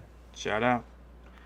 As the Oklahoma City Thunder do take the third Michigan man already in the first 12 picks in Addy Mara. We just talked about it. There's potential move of Isaiah Hartenstein, potentially Lou Dort being on the move. But in the end, they go with, I think, the tallest player that went to the combine at least. I don't know if he's the tallest player in the draft, but tallest player that went to the NBA draft combine, 7'3", was originally at UCLA for a year or two, ended up transferring to Michigan, where he really showed his defensive prowess and his ability to block shots. What are your thoughts on this move, Addy Mara getting selected by the Oklahoma City Thunder? Yeah, I kind of hinted at this earlier with the whole, like, Isaiah Hartenstein possibly being on the move. But this kind of just felt like the right pick to make. I mean, you could argue, like, I don't know, maybe take a Nate Ament and see what Chet Holmgren can do at the 5. He's like 7'1" after all. But it seems like the most success you've had is with Chet at the 4 and another big in there as well to help him out. Because he's not exactly like the strongest guy, even at being 7'1". Ademara is that. They just showed a highlight of him getting a bunch of blocks. He does that pretty good on offense. Yeah, this is if you are going to move on from Isaiah Hartenstein, this is about as good of a replacement as you could possibly find right now. Yeah, he's clearly the best center in this draft. I guess if that depends on how you view Cameron Boozer, but I think everyone views him as like a power forward, just like his father was. But he's clearly the best center, like true starting 5 in this NBA draft. And the Thunder get him with pick 12. Like you said, it's annoying that they keep getting like good players. Feels like they have like 15 already on their team. Like guys that don't even really play for him would play meaningful minutes on a lot of other teams. So that part's kind of annoying. But another Michigan man off the board. Like I said, we expected there to be like the 3 main guys to be selected. Not the order that I thought was going to happen for sure. I thought, no offense to Morris Johnson, him going number 9 was not on anyone's bingo card, I guess. But that's the beauty of the NBA draft. I figured it'd be flipped, honestly. I thought Morrow would be first off the board, then Lenneberg, and then the other guy at some other point down the board. Yeah. But, hey, is what it is. Crazy stuff happens. Moving on to the 13th pick. technically this is Miami's pick, but with the proposed trade of Giannis going to Miami, this will be Milwaukee's pick. So in essence, Miami is selecting for Milwaukee. So basically, whoever Milwaukee wants at 13. Where do you think the Bucks potentially go at pick 13? Do you think it's Nate Met finally? Do you think it's Hayden Steinbach to shoot the stretch 4 from Washington? I mean, they already went scoring guard with their first pick. Do they think they go with the forward at this pick? Yeah, I mean, I gave the shout at their last pick. I thought it might have been Nate Ament. I think that's easily still an option here. If you're looking for somebody else to play the 4 because you traded your 2 power forward options, I feel like Nate Ament would be the best option here for it. Otherwise, yeah, I mean, Ament, Steinbach, Kareem Lopez isn't a bad shout either, but not really even a 4, more of like a 3, maybe even a 2.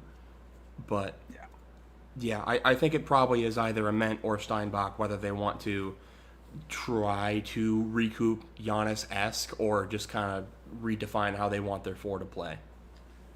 I got a sneaky one that he could potentially be the pick here. I don't think he will be, but just he'll go off the board in the next 5 to 10 picks. Alan Graves, the Santa Clara forward, that kid can play ball. I think he was a freshman this past season at Santa Clara. Played unbelievable in their game against Kentucky. Hit the clutch 3, and if it wasn't for Otega away hitting that long bank 3-pointer to force OT, Santa Clara would have upset Kentucky in that round, and a large part of that was due to Alan Graves. So we'll see. Sounds like he could have went back to school for a lot of money, but draft scouts told him he was going to be a pretty high first-round pick. So potentially that could be in play.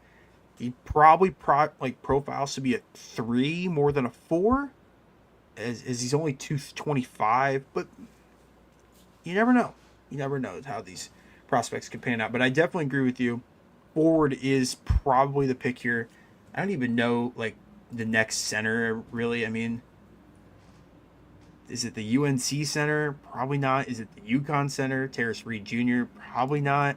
So I think we both agree that it's definitely one of the forwards. If they come out of this draft with Braden Burries and Nate Ament, I think that's a really good draft. That's a win. That's a good draft for Milwaukee. A good start to the eventual rebuild that they'll have to do. But yeah, I think if you're looking at centers, he's not listed as a center on ESPN, but Jaden Quaintance out of Kentucky. Oh, yeah. 6'10", 255, not necessarily like you think 7 foot and above is, that's for sure a center. I mean, he could hang at center. Hey, I would say he probably is next on the board for the that starting spot. center for my team is 6'9" and Jared Allen. Now, he looks a lot taller than that because of his afro, so it's a little bit more intimidating. You also have a 7-footer in Evan Mobley, who that's true. Basically, so also plays center. It's all in how you want to build your roster. I'm just saying, the short center archetype isn't unheard of. So I don't disagree with you with that take whatsoever. Well, heck, Anthony Davis is definitely also 6'10". Mr. Anthony Street Clothes Davis, as Mr. Charles Barkley would say. It is more known as a 4 as far as his career goes, but as of the past 4 or 5 years, definitely has been more of a 5. While we're on commercial break, I guess we can even talk about the finals, even though I really want to. We haven't touched on it at all, just because. I mean, whoop-de-doo, New York. But what were your thoughts watching the finals as the Knicks win in 5? What were your thoughts as a bystander? Yeah, I mean I don't know. I think when I was on Hardwood Convos the first time when Acme got fired, I think you had asked before the show had started what to give a last second finals shout. I wanted to say the Spurs. I think I was going to have the Spurs in the finals. I think I was going to have Spurs Cavs, which honestly not far off. Although the Cavs ended up pooping themselves in the They tend to conference do finals. They tend to do that. Yeah, the Cavs plus James Harden, surprise, surprise, didn't make the finals. Don't disrespect But big game James. big game, James. As long as you're in the regular season, sure. Yeah, exactly. But yeah, nobody had the Knicks making it this far, let alone winning it. Props to them. The, their fan base definitely deserves this championship, I think. Waiting, 57, 53 years for a finals. They have just been they've been the laughing stock of the NBA, it feels like, for the last 50 years. Good for them for finally getting this one. Mr. Silver walks to the podium, and the Miami Heat select Nate Ament, assuming this trade will go through. Nate Ament is headed to Milwaukee. So even though he's going to put a Heat hat on in about 15 seconds, sounds like he's going to end up going to Milwaukee. So we guessed it. I mean, kind of feels like this draft so far has been a lot of chalk other than the Mavericks taking Johnson. But Milwaukee, me and Braden both said, you've nailed your first two picks post Giannis. I mean, Braden Burries is a good player. Obviously, Nate Ament has a high ceiling. Anytime you can get an athletic wing that can space the floor, I mean, you're going to potentially do well in the NBA. So, and Milwaukee just needs good players right now. I mean, they're without Giannis, they're going into a rebuild. Whether they want to admit it or not, the page is turned for the Bucks. But I know we touched on it already. But what are your initial thoughts on Nate Ament going to the Milwaukee Bucks? Yeah, I mean, Nate Ament's a good player. I think he's going to end up doing pretty well for Miami. When I was talking about the whole they need a four thing, I did completely forget Khalil Ware was a big part of that Giannis package. Who he's a good player. I think will also end up being a really good four. I think has shown a lot of flashes, a lot of potential in Miami. Could end up developing into something really good if whatever they rubbed on to Giannis to make him go from that twig from Greece they drafted in 2013 into becoming what he became. If 50% of that can rub on to Khalil Ware, you're going to be fine. But that's not to say Nate Ament is just a duplicate or of any sort. He's a heck of a talent. I think the two of them can coexist very well, and I think it's going to be. I I don't know if it's going to be fun. They lost Giannis, but we'll see what happens. It's a good consolation prize, I would say. Not bad. It's. I mean, for what they could have done with this pick, I mean, they took two really good players. And they're versatile players too. Burries is a good scoring guard. Nate Ament is going to be an athletic 3-and-D wing that can potentially play some impactful minutes in his first season. But we're now on to the 14th pick in the draft. The last pick in the lottery will be made by the Charlotte Hornets. The Hornets obviously beat the Miami Heat in the play-in and then why am I blanking on? Oh, the Sixers just utterly annihilated them, right? Or no? Who did the Hornets lose to?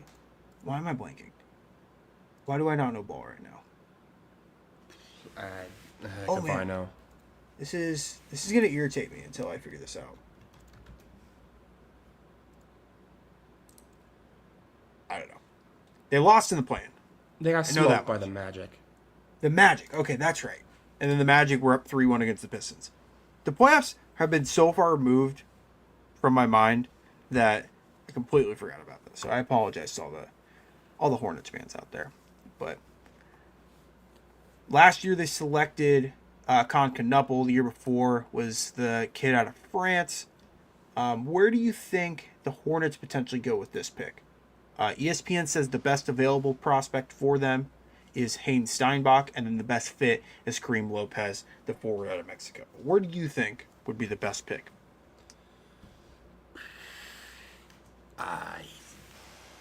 Honestly, I don't really know what the Hornets really need right now. I mean, could go center. I mean, like you said, Jaden Quaintance. Never be a really good know fit what for you're him. getting with Mark Williams at this point. Well, Seems Mark like Williams he's- on the Suns, so that would. Why did I think he was still on the Hornets? I don't know. Nope, he's Yeah, on you the really. Suns. Well, I guess you do know what you're getting. It's a player for another team, but yeah, their center is somebody. I don't know. It's But Diakite. Oh man, absolute brain fart right now. I apologize, but any good grace that we've gotten from the Charlotte area, from the Panthers praise, has just been flushed down the yeah, toilet. it's Musa Diabate, not Diakite. Diabate. I was on the right track, on me. Okay. But So, looks like the yeah, I pick- mean, Quaintance isn't out of the question here. Steinbach isn't out of the question, but kind of just also, he kind of seems a little repetitive with Kalkbrenner. one thing to Yeah. note with the Hornets, it looks like they have a lot of cap space that they potentially could have next year. Miles Bridges off the books next year. Josh Green's off the books. Grant Williams. Forgot about Grant Williams on the. Still thought he was on the Mavs for a second. I don't know why. That's a player, all right. Yeah, it is. So shout out Mr. Grant Williams. But yeah, Hornets pick is officially in. We're awaiting the selection by Mr. Silver. But once that selection is made, we'll be through the lottery and we'll have about 16 picks to go. At what point are we getting into like Iowa State guys territory? Like at what point are we getting to Joshua Jefferson Bennett Sturts territory, you think? I think we're already starting to hit Bennett Sturts territory, if I can be honest. I think we're starting to hit the window where it's like, okay, this is genuinely possible at this point. As far as Josh Jefferson, I feel like his window kind of opens around like 23-ish Which is range. the Hawks, right? Yeah, it's the Hawks. Maybe not maybe like 24 then. I don't feel like the Hawks would The take Knicks? Jefferson. You want him to go to the Knicks? Ew. Ew. Just kidding. Maybe I have more reason to hate the Knicks because of what they've done to my Cavs every time they play us in the playoffs. But ew. I have no qualms with the Knicks. Oh, I, wait, hold on. Oh, Silver's just announcing the trade between the Bucks and the Heat with Giannis. What we already knew? that- Okay. I only have saw my him out the captions word on. Miami. I was like, huh? No, I okay. saw the caption, and it's just like we have a trade to announce. I'm like, what is Charlotte doing? Okay. The Charlotte Hornets select Haynes Steinbach, forward out of Washington. Stretch Okay. 4. Got that one wrong. All right. Okay. The one thing we're getting to the point where the prospects, like I know something about at least a few of the prospects, but it's getting a little scary on that part of us. But I will say, Steinbach is by far and away the best rebounder in this draft. He averages like 12 rebounds a game, which is something the Hornets desperately need. They were lacking on the front court help, and Charlotte gets their guy in Haynes Steinbach, excuse me, and could potentially stretch the floor just a little bit. But what are your thoughts on Mr. Steinbach going to the Charlotte Hornets? I don't know. You said you're getting close to the point where you're running out of like confidence. I ran out of that point about 3 picks ago. So we're shooting from the hip and hoping something at least slows him down. Yeah. But One thing to note. I've heard a couple things about this guy. He seems pretty good as well. I just don't really know what the Hornets really needed. I thought of Steinbach as more of a stretch guy. If that's not what he is, then whoops. But I don't know. We'll see. He's a little. He can kind of stretch the floor. I wouldn't say he's like a knockdown 3-point shooter, but definitely a guy you can't like leave open. Not a liability out there. But I do know he was on a terrible Washington team. Like Washington was a terrible Big Ten team, but he really, really shined on that team despite their little amount of success. As we approach to Braden's second pick of the draft, 15th overall pick is owned by the Chicago Bulls. Braden, who would you like the Bulls to potentially target with the 15th pick? I would prefer a guard. Somebody who can play guard. I mean, yeah, Kareem Lopez, I mean, they haven't listed it forward at 6'9". I could see that. Christian Anderson seems a little small. Yeah. But, I mean, you're allowed to have one small guard, I guess. But, I don't know. Somebody. If you're looking at guard, obviously I'm going to be biased and say Sturts could be a good fit. But the one I really like for you guys could be LeBaron Philbin. He's a quick guard from Alabama. Alabama's one of the fastest paced teams in the country. I did see his name. I don't mind that. Could have went to the draft last year, decided to come back for one more year, and even just built on his draft progress even more. So if you're looking at guard, him, I mean, kid from Iowa City wouldn't hurt, but you never know. You never know. If you're wanting like the bigger guard that can play the 1 or the 2, I don't know if either of those guys I mentioned are probably your number 1 pick. I mean, Dalen Swain isn't a bad option, but he's more of a 2-3 than he is a 1-2 at 6'8". So I mean, I feel like Giddey is already kind of like a 1-2 guy, so I'm not too worried about need a point guard. Obviously, it would be nice to have that flexibility as the pick is now in. Do you think, though, the Bulls are going to commit, like, to Giddey? He's on the books for $25 million for the next 3 years. So that's, like, a good chunk of money. But it's not, like, max type of money. Like, I don't know.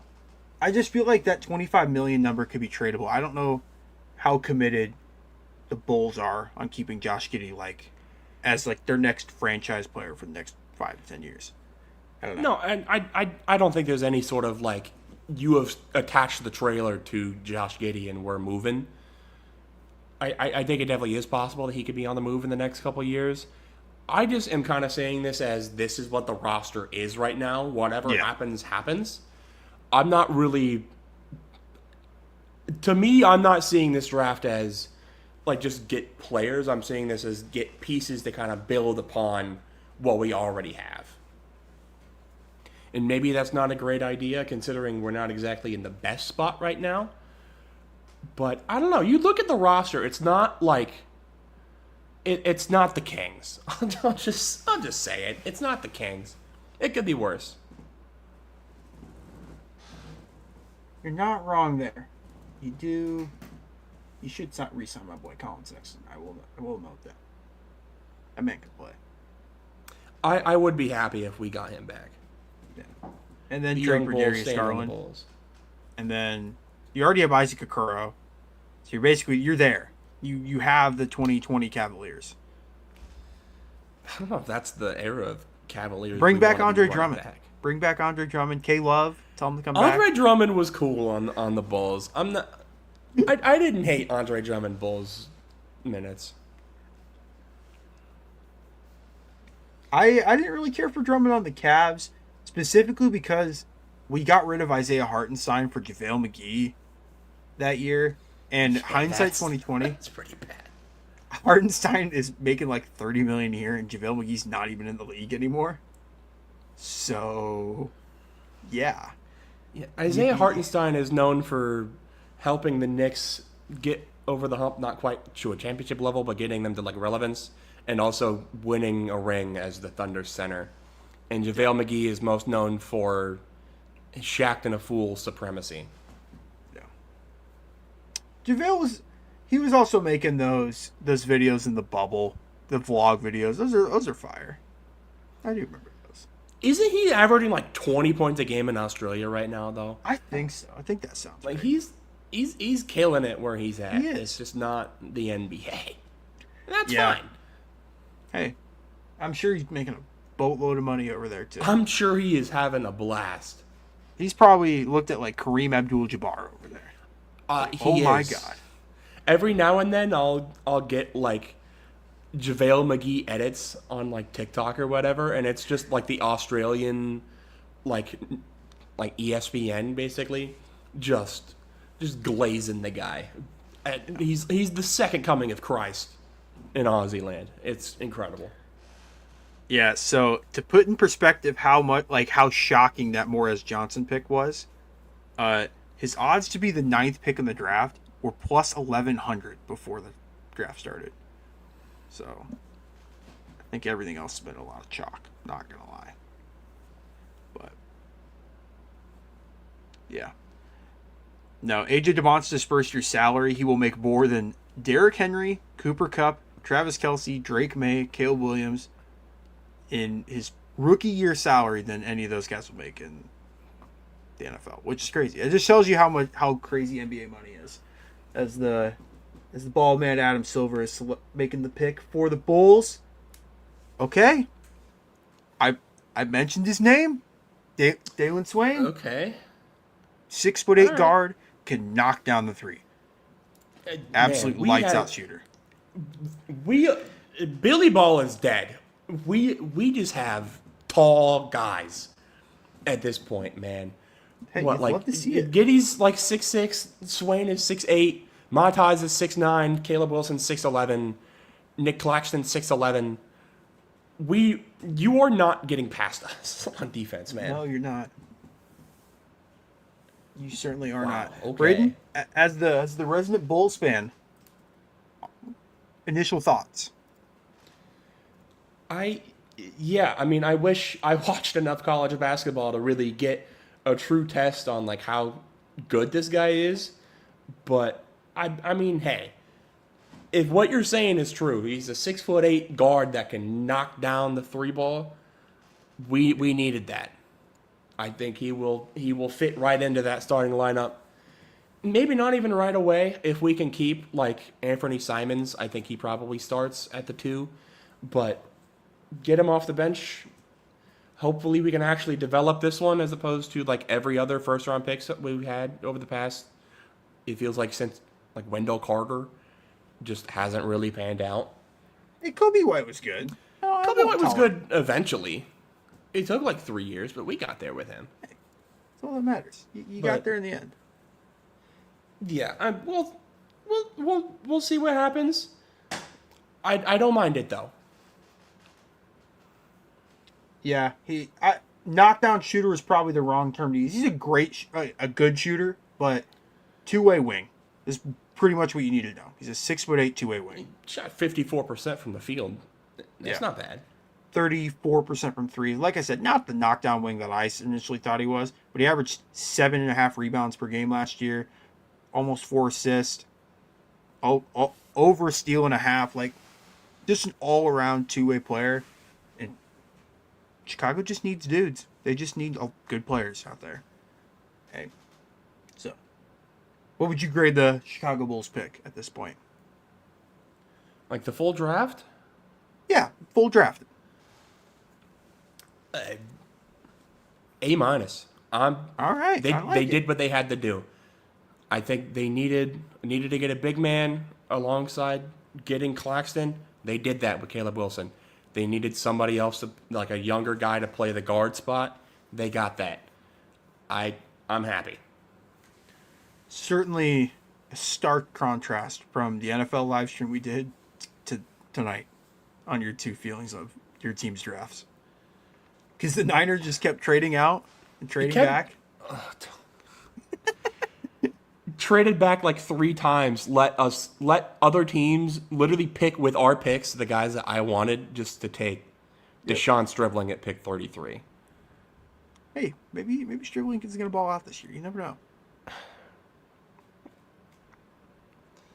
I mean, his ceiling is like his absolute ceiling is a faster Jawan Jennings.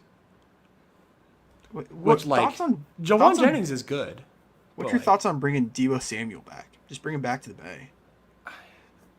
No. Absolutely not. You don't think so? That bridge has been burned. Dude, real quick, last NFL thing, and then we'll go to the Grizzlies being on the clock. What is going on with Mr. Brandon Ayuk? Why was he just on social media saying, "Go Commanders, go Commanders, go Commanders"? Because he's been begging for a release for the last like 6 months, and we don't have to do it. So I think we don't have to release him, and we don't owe him money if he just doesn't show up. So Cruel and unusual punishment by the San Francisco how 49ers. about don't be a diva demanding money, and then as soon as That's we true. give you the money, continue to fair. be a diva and refuse to play for us. That's, you know what? Fair point. Fair point. I don't disagree there. Anywho, the Memphis Grizzlies with their second selection tonight, pick 16. The pick is finally in with 20 seconds to spare. This one has been traded quite a bit. It's from Phoenix, but it's also, I think it's Orlando's pick originally, I think. So, I don't remember how. I think this was the Desmond Bain trade, how they got this one. But not 100% sure. But Grizzlies already going Cameron Boozer with their first pick. Braden, where do you think the Grizzlies potentially look at their second pick? Do you think it's going to be guard? Do you think they're going to take another forward? Where do you think? I mean, it could be guard, especially with we don't know how long John Morant's going to be on the team. It sounds like they've been shopping him for a while. If that's the case, then I think LeBaron Philon, however you say that, the Alabama guy. Hey, what happened to saying the name with confidence, Braden? Yeah, well, I had no confidence saying that. I couldn't even try. I Oh, man. was about 2 seconds away from just calling him LeBron, to be honest with you. But There's his name. that's All right. if I had to give you a one shot guess, it's probably him. But honestly, him or you already know you're gonna suck. Just take the guy with the ceiling, like Alan Graves. Alan Graves is a Rip good it. ball player. I'm surprised we're over halfway through the draft and we haven't gotten a single trade. That's what I'm kind of surprised by. Yeah, no draft day trades is pretty crazy. I'll give you that. All right. With the 16th pick, the Memphis Grizzlies will select my boy. My Okay. boy, Mr. Bennett Sturts. You are a Memphis Grizzly. I feel bad for the rest of your career, but right now enjoy it. But for the future, I don't know. Braden, what are your thoughts on Mr. Bennett Sturts going to the Memphis Grizzlies? Hey, White Grizzlies guard with a little bit of swag. Welcome back. Welcome back, Jason Williams, baby. Shout out. Jason Williams, Mike, baby. We are so back. Shout out, Mr. Bennett Sturts. But yeah, I mean, like I said, especially we don't know what's going on with John Morant. They needed just as much help as possible. Bennett Sturts it seems like a pro-ready guard, can score the heck out of the basketball. I don't hate this pick. Hey man, the Sturts Boozer pick and roll is gonna be absolutely filthy. Throw a little Zach Edey in there too. Nasty. I don't know if Memphis is the first place I would have thought he was gonna go, but you know what? I'm not mad about it. It's not, if they do end up moving on from Ja, which is still up in the air, he's gonna get PT. I don't know if he'll necessarily start, but he's definitely gonna get minutes. And again, with these older prospects, they usually come in more pro ready. Bennett Sturts can play NBA minutes day one. He's a good shooter, good playmaker. And psych, he's not going to the Grizzlies. Huh? I just lied. He's going to the Thunder. Take back everything I said. Hold on. What? But he's going to the Oklahoma City Thunder. Yep. Oh, wow. Okay. Never mind. Hey, Bennett Sturts, go be Shea Gilgeous-Alexander's backup. You know, I was literally just about to say, for his career, it probably would have been nice if he fell another pick to at least get a ring out of it. Or we can just have best of both worlds. Take Okay, the pick above and get the pick. So it sounds. So do the Thunder get both picks? Yeah, they're getting the 16th pick for 2 second-round picks. So they have the 16th and the 17th pick For 2 seconds. for 2 seconds. Oh, okay then. That's what it says. Okay, so the culture shock. He's going from a bottom feeder in the West to the favorite in the West. Hey, man. Now, his likelihood he's going to play... Oklahoma City. All right. The likelihood he's going to play year one... 0.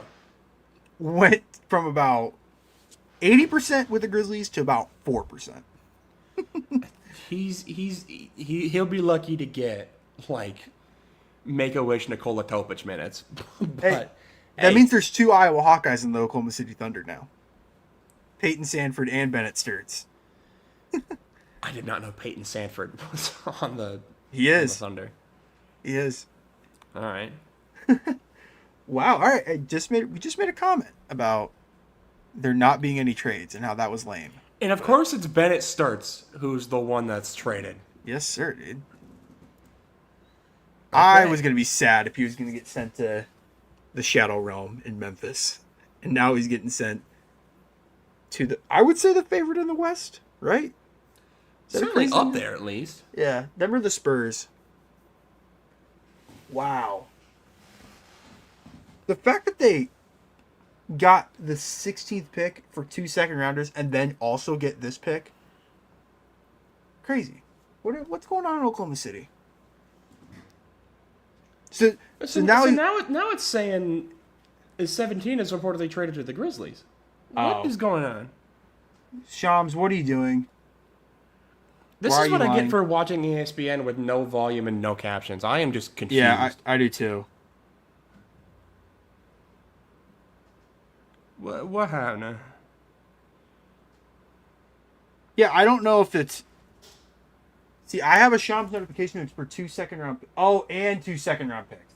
That makes a lot more sense. I was going to say... Oh, okay. That makes a ton more sense. Yeah, all right, cool. That's fine. Because, again, I was just like, man, first-round picks, the value of a first-round pick is just in the mud. If, like, 16th overall pick isn't exactly, like, the most valuable pick, but for 2 second-round picks, what are we doing? All right. So, I get Mr. Bennett Sturts is going to Oklahoma City. Who does Memphis go with? We just talked a lot about Memphis. Not a whole lot about Oklahoma City. Okay. Who does Memphis go with now? Well, my call stands, I guess. Still, LeBaron Fallon. Yeah, I don't disagree with that. LeBaron Fallon, Allen Graves, Jaden Quaintance. They all stay on the board. Right now, they're showing Cameron Carr on the big screen. So Cameron Carr, I heard a lot of buzz to go to Chicago. Well, no, that obviously didn't happen, but it was there. Cavaliers, why can't you trade up for Bennett Sturts? There's very few players anymore, as a grown man, that I would buy a jersey for on the spot if they get selected. If there's Bennett Sturts on the Cavs, I'm buying a Bennett Sturts jersey now. I believe that. I absolutely fully believe that. All right. So now the Thunder's pick is in, but it's actually the Grizzlies' pick. So the Grizzlies take who? It's the $1 million question.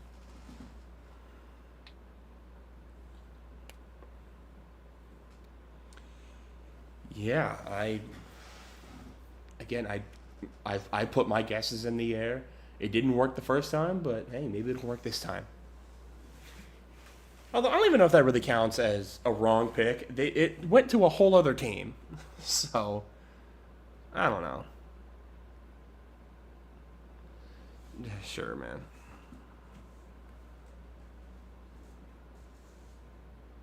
Oh man, I'm so happy now. I was so concerned for my boy Bennett.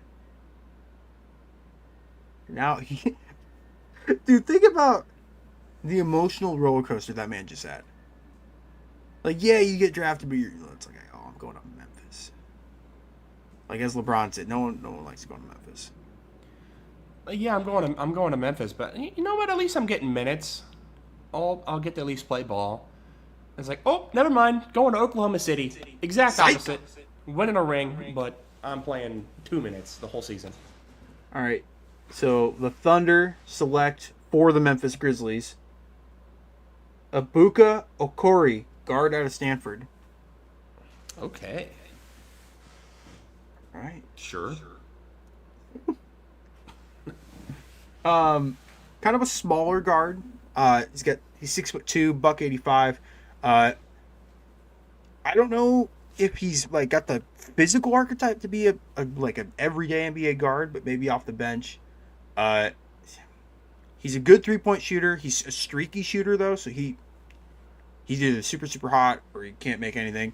And then the one other thing I know, he's not like the best passer, which at the guard position Yeah, if concerning. you're going to be a small guard and can't pass, I mean, it did pop up that he committed to Harvard before switching to Stanford, so it sounds like he's smart at least.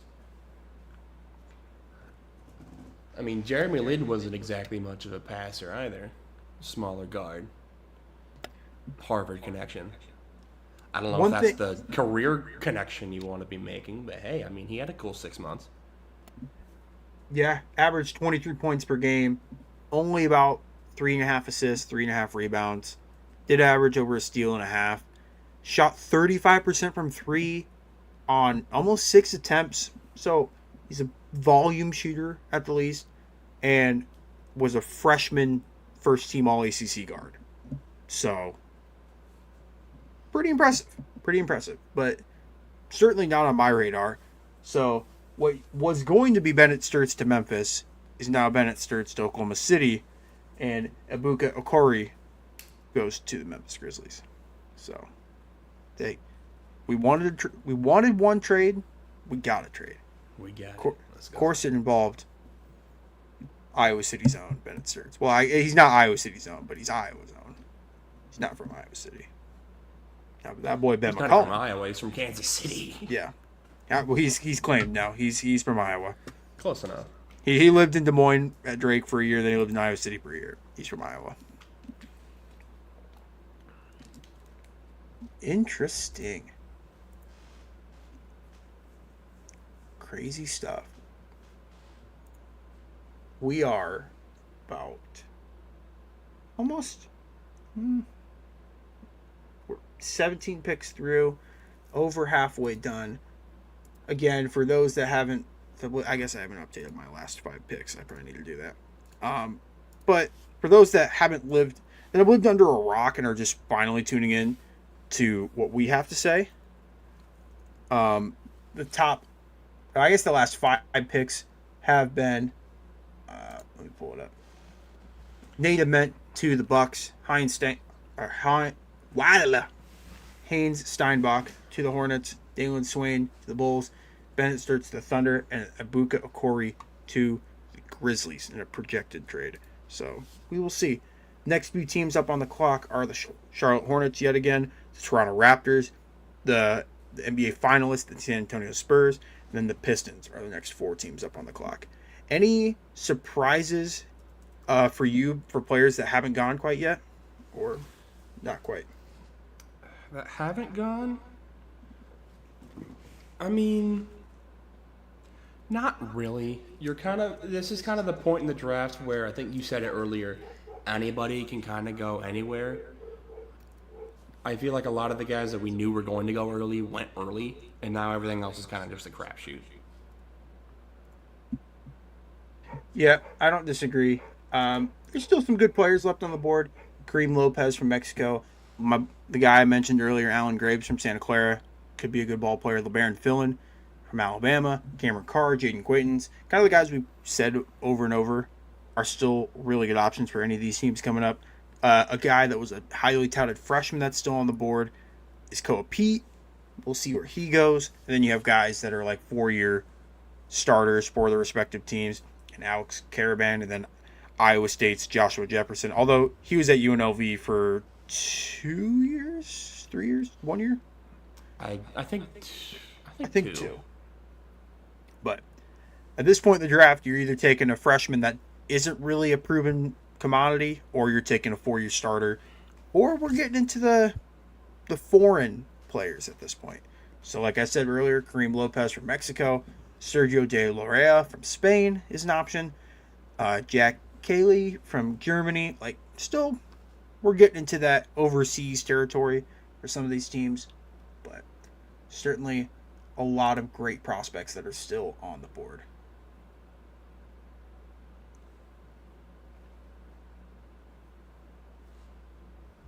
And actually, scratch everything I said about um, who just got selected by the Thunder. Why am I brain?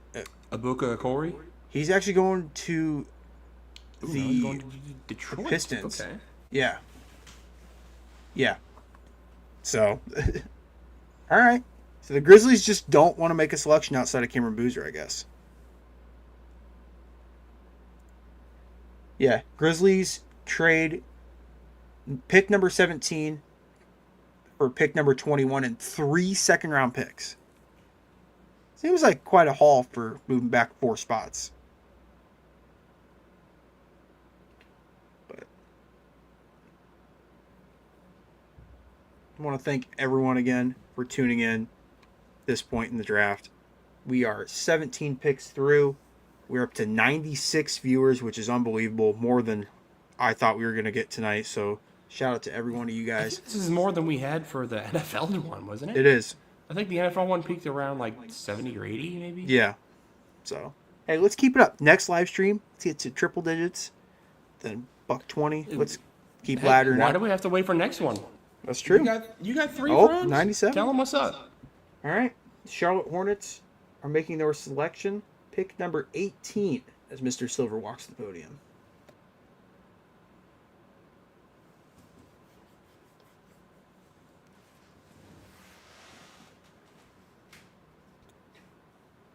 And the Charlotte Hornets select Christian Anderson, guard out of Texas Tech. Boy, Texas Tech has been the storyline of a lot of controversy. Not a lot of basketball, but No, yeah, more they've been- football. But yeah, They and their counterparts have been up to some stuff, man. they have. They certainly have. Christian Anderson, the guard from Texas Tech, like we said, him and was it JT Toppin that were a good 1-2 punch for Texas Yeah. Tech last year. I think Toppin ended up going down with an injury towards the latter half of the season, but Anderson's still a great player. Goes to Charlotte, gives them more guard depth. Who knows what they do with? I think Kobe White's a free agent for the Hornets. I think he was still he had 1 year left on that deal when they acquired him. But at nothing else, he provides just backup depth for LaMelo Ball and Colin Kneppel, Josh Green, Trey Mann, who's even still playing some minutes over there. So we'll see. We'll see how much he actually contributes to the Hornets year one. But he was the Big 12's most improved player last year. So we'll see. Braden, what are your thoughts on that pick? Yeah, I mean, again, my knowledge on what the Hornets actually need right now is not exactly extensive, but yeah, I mean, anybody that came from the Big 12 was just a competitive league last year. So anybody that's coming out of there, is going to be battle tested, and somebody that had as much success as Christian Anderson did last year. So yeah, I think this will end up turning out pretty well for him. I don't disagree. The Big 12 was certainly a great basketball conference last year, as they usually always are. College basketball is so weird because 1 year it could be the SEC, 1 year it could be the Big 12. The ACC's always got heavy hitters in Duke and Carolina. Big 10 finally won their first national championship in like 30 years in men's basketball, which is crazy. I think the last Big 10 team to win it all was Michigan State, and that was like Izzo's first year. Put it in context. So the college basketball world is an ever-changing sport as NIL continues to take over. So now on the clock, the Toronto Raptors at pick number 19. The Raptors did lose in round one of the playoffs to the Cavaliers in 7 games. They have good players under contract. RJ Barrett, Scotty Barnes, Brandon Ingram, Emmanuel Quickly, Jakob Pertl. Like they have a good set starting rotation that they use. They took Colin Murray Boyles last year, and he was a pretty good ball player for him. But where do you think the Raptors could potentially go with their pick? Yeah, again, this is kind of another team that could kind of just end up going BPA. I mean, Jakob Pertl is definitely getting up there in age at this point, so I could see them wanting to go for like a center, whether they end up going Jaden Quaintance or like the North Carolina guy or Terrace Reed, whatever they go there. Yeah, I think it's either a center or just general best player available. Yep, and for the centers, or at least how ESPN has those centers listed, it's Henry Visar, the center from North Carolina. It's Terrace Reed, the center from UConn, who played a little bit of ball at Michigan as well. And then it really falls off after those two guys for the center position. So we'll see. For the forward side of things, like you said, Quaintance, he's listed at forward, but I kind of agree with you. He's more of a center in my eyes. But who knows? At this point in the draft, you want your first round picks to contribute, but at this point, you're not getting a premier prospect. You're getting prospects that all have flaws in their game. So we'll see. We'll see where Toronto ends up going. And when they make their pick, we'll be at pick number 20, meaning we'll have about 10 picks left in the draft. So, yeah, we're doing it. We're here. We're live. Second ever live stream on the 515 Podcast Network. We'll make sure to do more of these more often. These are a lot more fun than the pre-recordings that we do. It's just tough sometimes. We're all busy. And sometimes it's hard to do a live episode like this. So we'll try to do it to our best of our abilities. But Yeah, definitely. I mean, the draft is a great opportunity to just kind of get live reactions because there's just so much happening within a relatively short amount of time. You get a lot of these opportunities to just react to what's going on. But otherwise, I mean, I'm trying to think of other opportunities we could do for like live streams. we need our TikTok to really blow up so that way we can live stream these onto TikTok and Instagram. Yeah, I'm doing what I can over there. Yeah. We're getting there. Hey, it's a journey. You gotta enjoy the journey. It's a marathon, not a sprint. I don't disagree. As the Raptors pick is in, no sign of Commissioner Silver quite yet. But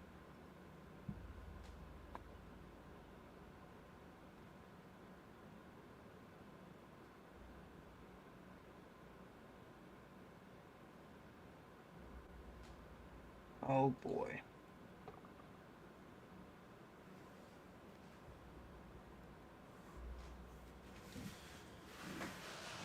All right, Toronto, what do you got? Mr. Silver, who are the Toronto Raptors going to take with the 19th pick? All right. All right. Alan Graves, forward out of Santa Clara, goes off the board to Toronto Raptors. Kind of talked on this guy earlier because I thought his range was potentially like 13 to like 20 something, and he ends up going at pick 19. But if you guys didn't watch the Kentucky versus Santa Clara game in the first round of the tournament, I would go, if you want to learn more about Alan Graves, turn that on. That kid was an absolute ball player for what's Santa Clara's mascot? Why am I blanking? Oh, I beats me. I don't know. I'm good for like Division One FBS, and like there's a couple FCS teams, but once you're getting to like Santa Clara's and like those like other lower tiers, it gets a little shaky. Yeah. I don't disagree, but no, Graves hit the three-pointer that would have been the game winner against Kentucky again if it wasn't for Otega Owe just hitting an insane bank shot three-pointer with no time remaining to force OT. and it would have been Santa Clara versus Iowa State in the second round, which who knows how that would have played out, but we'll never know the answer. But no, Alan Graves, good player, true freshman, could have went back to school for a lot of NIL money, from what I saw, and decides to go into the draft for how like physical he is. He's a great shooter. He shoots 41% from three, which is crazy at 6'9", and he plays bigger than what he is. He plays more like he's 6'11" than he is 6'9". He does play that forward spot, so you could put him at the 3 or the 4. With him only being 225, could probably lean towards the 3, but if he bulks up, potentially could play that 4 spot for the Raptors. But did all this while, believe it or not, only started 4 games for Santa Clara. Yeah, that's kind of the big thing that I was hearing about Alan Graves is like, yeah, he has these traits that these NBA teams are going to love, but he was a 6-man for Santa Clara, which, as they're showing the graphic of all the Santa Clara players selected in the first Elite round. company. Yeah, I mean, definitely. Braden Ponzemski. I mean, you can't do much better than that.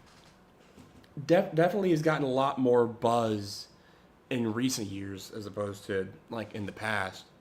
But still, you like drafting a 6-man from the like West Coast Conference or whatever the WCC is. Yeah, it's the West Coast. You're gonna have questions about that, but at the end of the day, a ball player is a ball player. If you can develop him into being like, I mean, obviously Kentucky is a whole other ball game than Santa Clara, but like Devin Booker was a 6-man. Like just because a guy came off the bench in college doesn't mean he's not a dog. Yeah. I don't disagree. I like that logic. He averaged only about 12 points per game, 6.5 rebounds, but he only played like 22 minutes a game. So give him starter minutes at Santa Clara, and he's probably closer to 17 points a game, maybe 10 rebounds. Like, who knows? Who knows? Like, he could have went a lot higher in the draft had he honestly gotten starter minutes and gotten more exposure. But we now move on to pick number 20 by the San Antonio Spurs, who runnered up in the NBA Finals to the New York Knicks. Braden, what do you think the Spurs should try to acquire in tonight's NBA draft?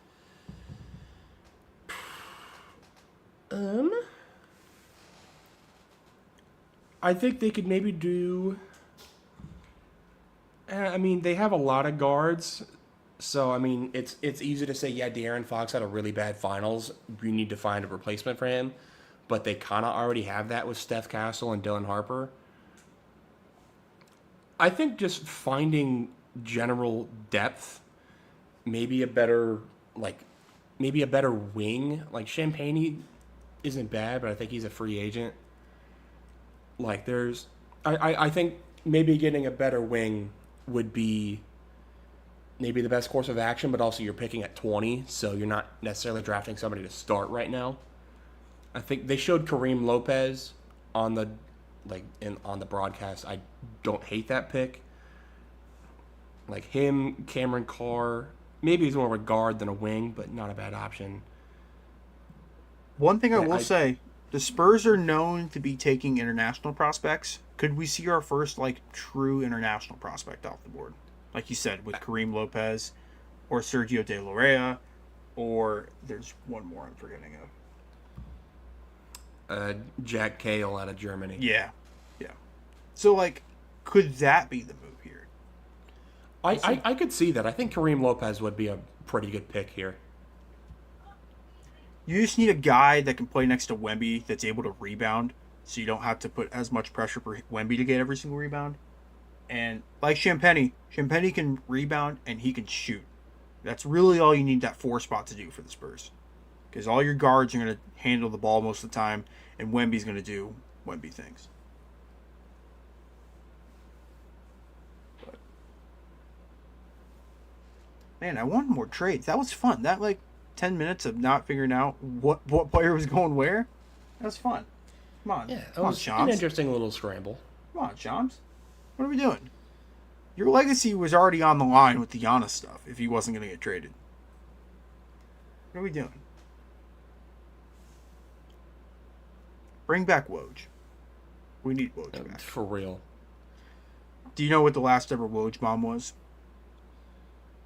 It was something. It was something Cavs related. It was an Isaac Okoro extension. Yep. So, Yes, the it last was. ever Woj bomb. I mean, Sad had to be it sounds wasted like on whatever's that. going on at St. Bonaventure hasn't exactly been going great. So, if he wants to jump ship, go back to the ESPN game, we'd take him back with open arms. Please, we need him back. Just like how in the NFL we have Schefter and Rappaport, like we need two reporters that are like not butting heads, but like are competing to get the story out first. If that makes sense. We don't just need Shams saying that Giannis is going to get traded for 14 months and then he finally does. It's like, all right, buddy. But all right, Mr. Silver is up to the podium. With the 20th pick, the San Antonio Spurs will select Jaden Quaintance. Jaden Quaintance, okay. All right. Hey, like I mentioned, if you're going to play next to Wemby, you kind of need a forward that can rebound. Why not go with the guy he's basically a center? Maybe he's not going to start immediately, but he's going to be a hell of a ball player. Here's the great thing about picking it like the late first round. You don't need these like offensive engine like perfect players. You just need guys that can just do their role, put their head down, and go to work. That's pretty much all that's left at this point in the draft anyways. So it's just a matter of finding a guy that fits the role that you need, and I think Quaintance definitely can play that role. Yeah, I don't disagree. They're showing his highlights. I think he suffered like a pretty serious injury, I think his freshman year. Yeah, he had an ACL injury in February 2025, came back for one more year, and really showed the reason why he was a highly touted freshman. But yeah, like you said, with him going to the Spurs, he's not going to really need to play immediately. So he's going to sit back, learn behind Wemby, behind Luke Cornett. I mean, who knows? Can Luke show him the corn test? Throw the hands out there. Corn test. I knew that. I was trying to think of what the name was for that. Yeah. Corn test. What are you talking about?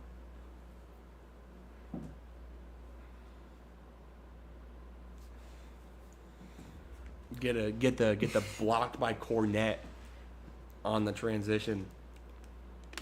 Did you see the clip of Andre Iguodala was getting like interviewed, and he talks about how his like daughter gets made fun of at school? I did see that. Blocked by James. This man, 2016 Braun, was giving generational trauma. Blocked by James. Wow. LeBron James with the projection. Dude. Oh, shout out Mike Breen, man. Yeah. One of the greatest to ever do it. I would say him or Kevin Harlan. If you're going pure announcers, I don't know, dude. Kevin Harlan. And for basketball, yeah. Yeah. It's one of those two. For football? This has got to be Gus. Yeah, but for college. I'm trying to think pro. For college, yeah. For like Mike I don't know. Tirico, maybe? Tarico's good. You know, especially Tirico's with good. him calling like the Olympics a couple years ago, and then him calling like Sunday Night Football. Like I do like that, because Mr. Al Michaels, boy oh boy, we need to. Joe Buck has gotten some flack in the past, but he's gotten better. Yeah. As of recently. Yeah. I just think of his call on the Minneapolis Miracle. Like that's one of the greatest calls of all time. Sometimes the best commentating is no commentating and just like letting the crowd do everything. Yes. Like that. Silence is key sometimes on that. Less is more. in some of Yes. these big moments. No. Kevin Harlan's probably my number one.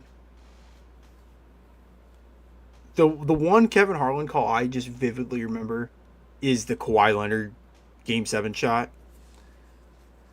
Is this the dagger? Oh!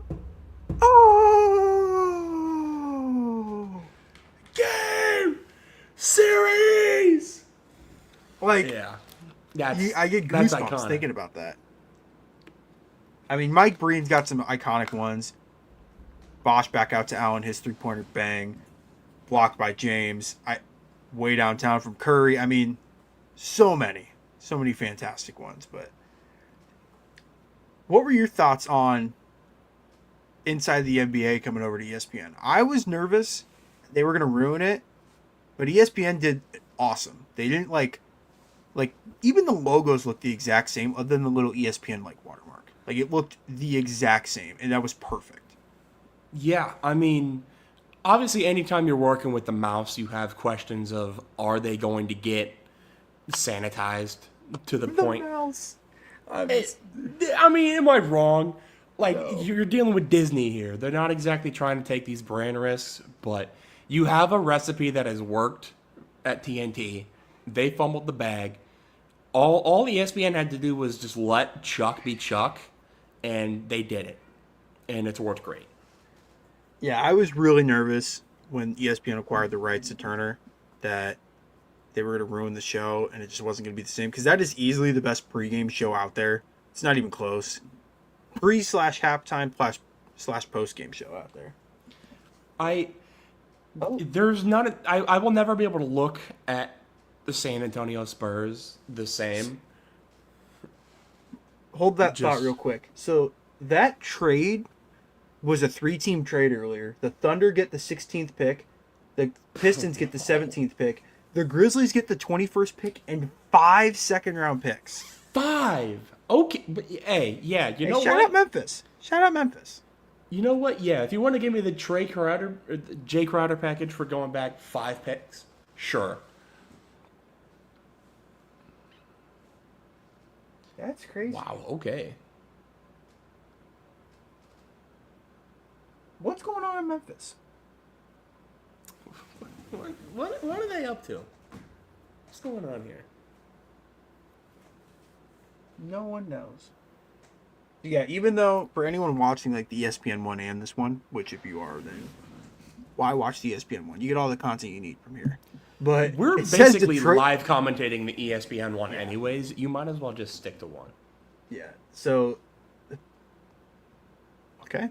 So what it says the Pistons, this pick is going to Memphis, and Memphis selects Kareem Lopez. It's the first international player off the board. The forward out of Mexico goes to Memphis. What are your thoughts on Kareem Lopez? ESPN has him ranked as the 14th overall prospect, 7th overall forward. But where do you think? Not where do you think? What do you think of this pick for Memphis?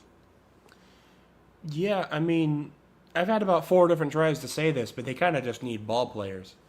And Kareem Lopez definitely has the potential to be a dang good ball player. I mean, he's a name that I've heard like through this process, but I haven't watched like an insane amount of film on him. But Cat seems to know a lot about Kareem Lopez. yeah, the Cat's a big.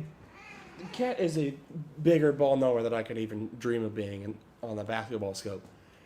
She has been singing his praises for a while, ain't that right? Yeah. What's the Cat's letter grade for this for the Grizzlies? Oh. What's the verdict?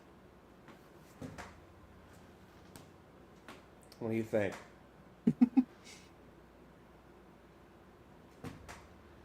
She says B plus. Oh, really? She's high on Kareem Lopez, Okay. and she stands on business. Okay. I see that. Yeah, I like the pick. I think for Memphis, they can afford to take guys that are projects because they're not going to be very good over the next few years. So, a guy like Kareem Lopez is more of a reach, but certainly can develop into a great prospect. As the 22nd pick, the Sixers are now on the clock. Philly upset Boston in round 1 and then got swept by the Knicks in round 2. Where do you think Philly could potentially go with this pick?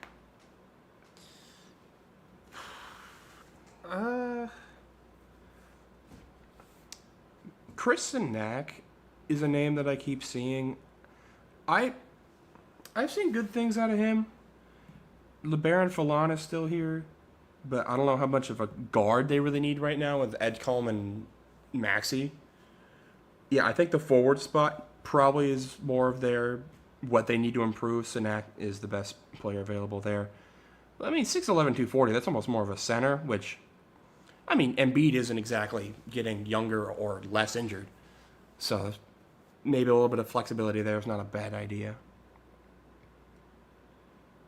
But Koa Pete also, I don't think would be a bad option. Heck, even I think Joshua Jefferson's not out of the question. I don't disagree. So Philly, oh my God, their salary cap looks horrid right Not now. good. So Joel Embiid is going to make $58 million. Paul George is going to make $54 million. Maxey's going to make $41 million, and then it's VJ Edgecombe, and that's it. That's the rest of the gang. Oh boy. So because they're probably going to lose Drummond, they're probably going to lose Kelly Oubre, Quentin Grimes. I don't know. I mean, they might bring him back, but like here's the rest of their roster. It's Dominic Barlow, Trendon Wofford, Jabari Walker, Dalen Terry, Janine Broom, and Adem Bona. Dalen Terry made his way to Philly? When did that happen? Could not tell you. I'm going to go out on a limb.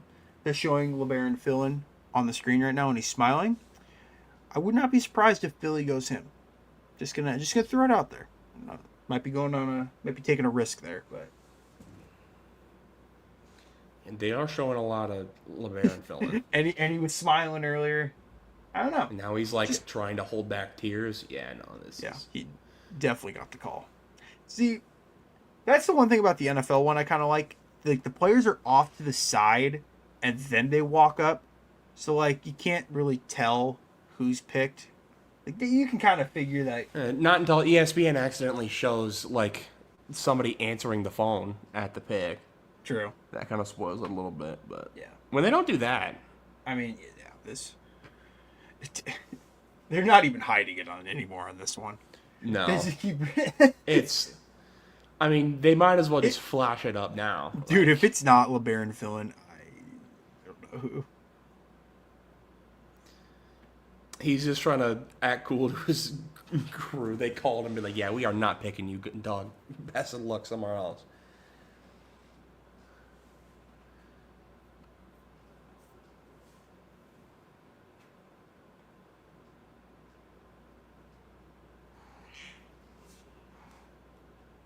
Ooh, seems like Kat has some interesting thoughts on this too. Yeah, she's always got some words to say.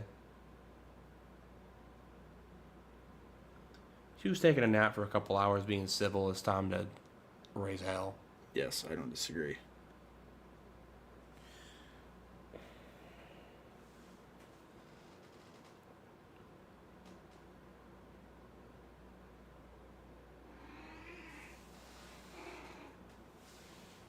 I still can't believe that Sturts went from getting drafted to Memphis to getting to OKC.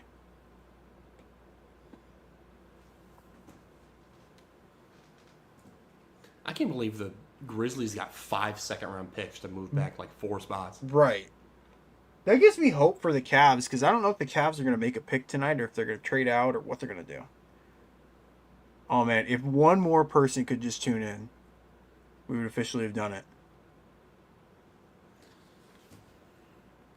All right. With the 22nd pick, Mr. Silver is walking up to the stage to announce the Sixers pick. They select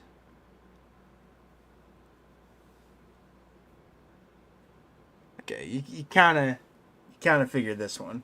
Yeah. I mean, Yeah, I mean, didn't take a rocket science. ESPN Yeah, try to surprise us next time on this one. But we talked about it like a lot. But LeBaron Fillin is the pick to the Sixers. Braden, what do you like the fit? Do you like the player? What are your thoughts on this pick as a whole? I like the player. He definitely seems like he's going to be. He has potential to be a solid pro. I just feel like there's already a lot of guards. I mean, maybe not even like a lot, but it seems like they kind of already have their guard rotation figured out. I'm not sure how much he really has a chance to slice into that. But I mean, like we've kind of established, they just have no money. They need to take the best players available in the draft when they have a chance to draft them, and this probably just is that. Yeah. So he started a lot of games his freshman year at Alabama. It only averaged about 10 points per game. Came back for year two, averaged 22 points per game. Was an All-American or third team All-American. Shot 39.9% from three on 6 attempts. Shot 50% from the floor. He's a good player. I think the one knock on him that you could say is he's not like the greatest defender. Like that would probably be the main concern. And he's not a huge guard. He only weighs 185 pounds. But we'll see. The Sixers kind of just need dudes right now with how much money they're paying Embiid, George, Maxey, and then eventually Edgecombe. So we'll see. I really like this pick for him. We'll see what they're able to do with the rest of their draft. I don't know. They might have one more pick in this round. They do not. I guess not right now. But as we move to the 23rd pick by the Atlanta Hawks, who it's their second pick tonight. Yeah, their first pick was Kingston Flemings. Is the draft still held in Brooklyn? Is that a stupid question? I think it is. I think it is in Barclays. How many Knicks fans do you think are there right now? Probably a good amount. Because the pick after Atlanta is New York, and I just didn't. Yeah, they're getting ready to talk about the Knicks in the next pick. So, but low key, I don't even know who.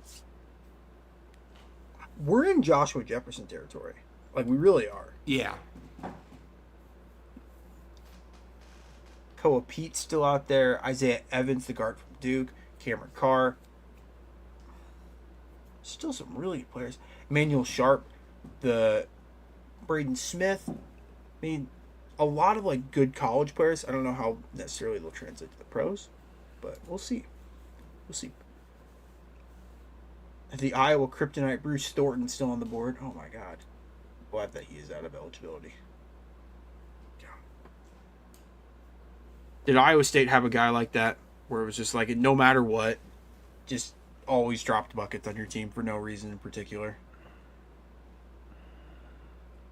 I mean, I can't.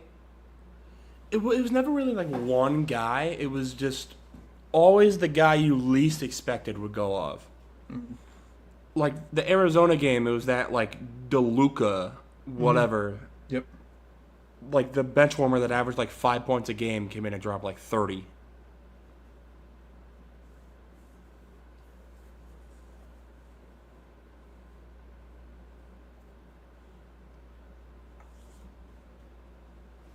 Yeah, we'll try to do more of these live shows. These are fun.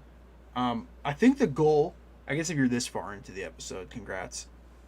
The goal is to do some like what ifs episodes down the road, or like fantasy drafts, or like I know maybe at one point we might do an 82-0 for the Hardwood Convos, maybe a 20-0 for the Between the Hashes, but yeah, a lot of stuff's in the works right now. So if you're this far in, appreciate you tuning in. Thank you so much for your support.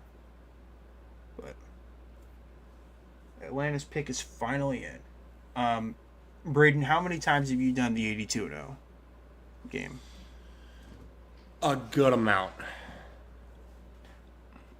Maybe if we get time, if one team's taking too long, we might do one during. Do you know what? I'm down. I'm down for that. We're on commercial break right now, so you'll just have to remind me when we get back from commercial break. I'll keep an eye on it. Okay.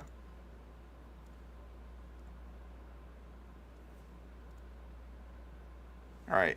For those of you that aren't living under a rock, this is it. This is 82-0. The premise, 82-0. Do I need to say more? Do I need to continue? Yeah, the goal, the point of the game is to basically just get points, rebounds, assist guys, and just stack it up until you win every game. Yeah. See, like this isn't a bad start. Yeah, Alex English isn't bad. But he only plays really the three. want like Michael Jordan, Wilt Chamberlain. That's pretty much that's I the look, that's you the want to do cheat the code. team, but it feels early to do the team. No, Alex English isn't a bad enough shout to risk that already. Alex English then. Portland in the 2000s. This Ooh, would be this the team. this is a respin. All right, we're back from commercial. We're not like on the stage yet. Yeah. I'll switch it over in a second. All right. This is 2000s Boston. Okay. Probably Pierce, right? Yeah, I'd say probably Piers. So like this is not a good team. Just an FYI. Probably not. Yeah, we're definitely not getting it now, but I mean, like DeMar at the 4. we still have an Maybe? era. We could do era, but shooting guard small forward is already taken, so MJ wouldn't Let's just do even DeRozan. work anyways. Era. Yeah. Unless Yeah, you I want don't to throw wanna- Dino Raja out there. Oh, Kuzi. Kuzi's not. Whoa, Bill. What am I doing? Yeah, throw Bill. Okay. Perfect. This timing. is an 82-0, but this is an okay No, run. this isn't a bad team. Oh, this is not a good team. Rod Strickland. Okay. Oh, man. 66 and 16. All right. All right. We're announcing the pick. Yeah. Mr. Silver, pick number 23. The Hawks are going with Zuby Ejiofor, forward out of St. John's. Okay. Good pick. Good pick by from St. John's. Short center, but Big East Player of the Year. 2 great years for St. John's. Last year it was, oh man, who's the St. John's kid that it was? R.J. Lewis that tried to go back to college. Does that sound right? Yeah, is that the one that he was like drafted by the Celtics Yeah. and then went to like LSU now, I think? Yeah. So Zuby spent his first year with Kansas, didn't really play, he only averaged a point per game. Transferred to St. John's to play for Rick Pitino. Then went from averaging 4 points per game his sophomore year, 15 points per game his junior year, and 16 points per game his senior year. Like I said, undersized center. They have him listed at 6'9", 240 pounds on College Basketball It showed Reference. like 6'7.5" on Yeah, ESPN. so- Yeah. I'll probably go with the ESPN height, but still, good player. Not a great long distance shooter. Shoots 30%, but only attempts 1.5 per game. But not the best he's a 70% free throw shooter, so that'll play. 7 rebounds a game, 3.5 assists. Good player. For the Hawks, a veteran at this point. The Hawks are a playoff team, so you don't really want to take too big of risk at this point. Kingston Flemings is a great pick. He's going to be probably your point guard or your backup point guard of the future.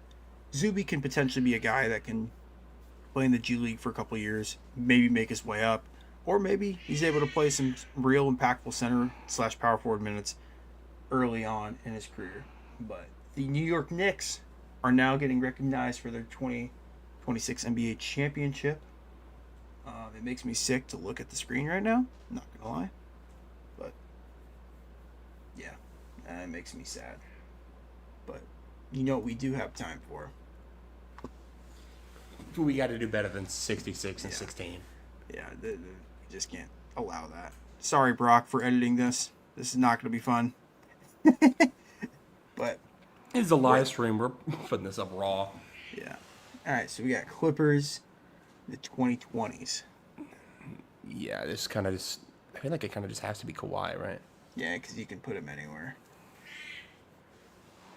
Cat agrees. Oh, why did I think T-Mac averaged a lot more points?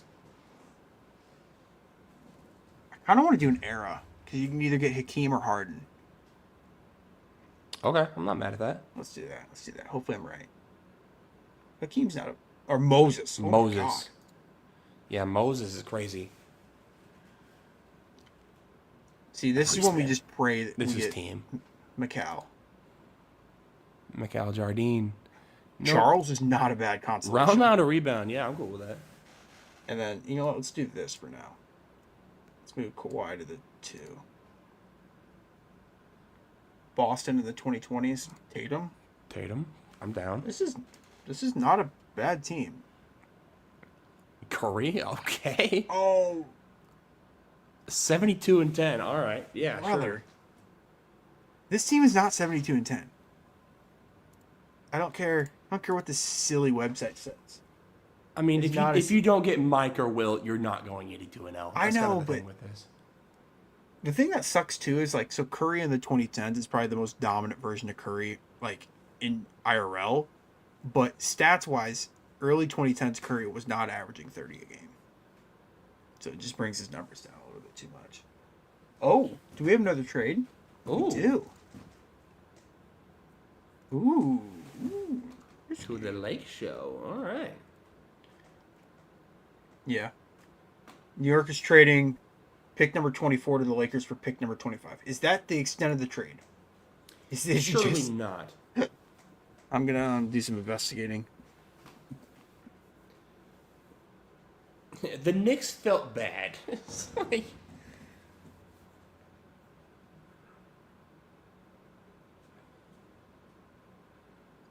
Basically. What else is in the trade? It cannot just be for that, right? Unless they're just trying to shed salary and they're like, we don't want to pay the extra like 200 grand a year. yeah.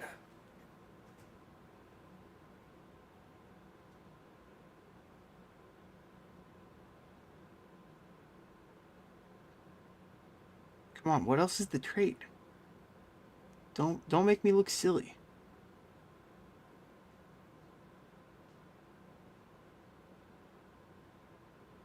I'm getting upset. Probably just hasn't been fully announced yet.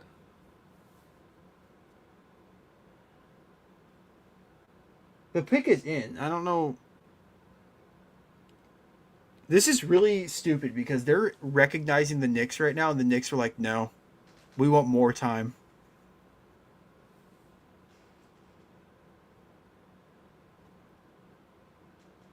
So the Knicks are on the clock, but this is the Lakers pick. The Lakers number will 24. select Cameron Carr. All right. Okay. I would love to know what the rest of the trade is.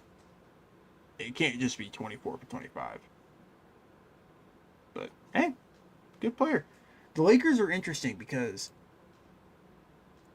the question is LeBron going to be back with the Lakers? That's the question. And what do they do with Reeves? Because Reeves is going to demand max money. And no offense to Reeves, is Reeves a max player? Probably not. Just isn't. So we'll see. We'll see where they end up going in the rest of the offseason. I guess I haven't updated this in a while. I need to do that real quick. Yeah, because we just hit the 24th pick. I am way behind. Silly me.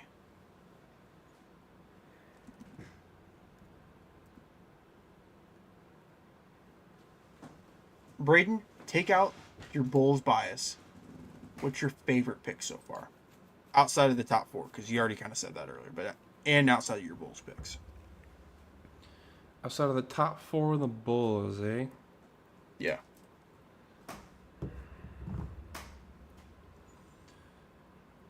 Honestly, Jaden Quayton's for the Spurs, I do really like. I think they needed another big alongside Wemby to help like get rebounds, play a little bit of defense. Like just make it so that way Wemby is not the entire team, at least defensively, and he's going to do that pretty well. Okay. Cameron Carr also to the Lakers. I do like. I think he he was somebody like he had. I was hearing buzz for him at 15. I think I said that earlier. Yeah. But for him to fall all the way to 24 is a little bit shocking to me. Yeah. We have just about 6 picks left in tonight's NBA draft. With the Lakers, or I guess now the Knicks on the clock, the Nuggets, Celtics, T-Wolves, Cavs, and Mavericks. So, although I think the T-Wolves pick is going to Brooklyn, right? Brooklyn, yeah. So the Nets have another pick.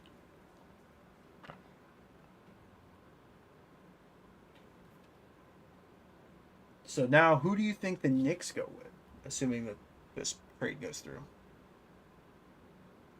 Joshua Jefferson? I I Cole love me Pete? some Joshua Jefferson. Yeah, I mean, you're still kind of at the point of the draft where there's not really a ton of bad picks you could take at this point. Okay, so the full trade is Cameron Carr for the 25th overall pick and cash considerations. Oh. So it So it is 'cause literally they just wanted to shed was salary. 24 for 25. They wanted to shed salary. Okay. Cool, I guess. Sure. Why And not? what's Rob up to? What's going on at Rob Palinka's head? Rob is upset that he doesn't have Nico to just gaslight anymore. I don't think I will ever forget like the month-long fallout after that Luka trade that was literally just treating Nico Harrison as if he was like a 13-year-old, just getting completely like mentally abused by Rob Palinka. I will never forget the feeling of getting the notification, thinking Shams got hacked. Dude, yes. Like getting that text from you at like 11:30 p.m. 'Cause Like not I'm about only- to go to bed and it's like, bro, Not Shams only has to be hacked, right? was it like Luca getting traded for Anthony Davis, which is already funny in itself. It's objectively hilarious. But it was at midnight, which trades don't go down at midnight. They just don't.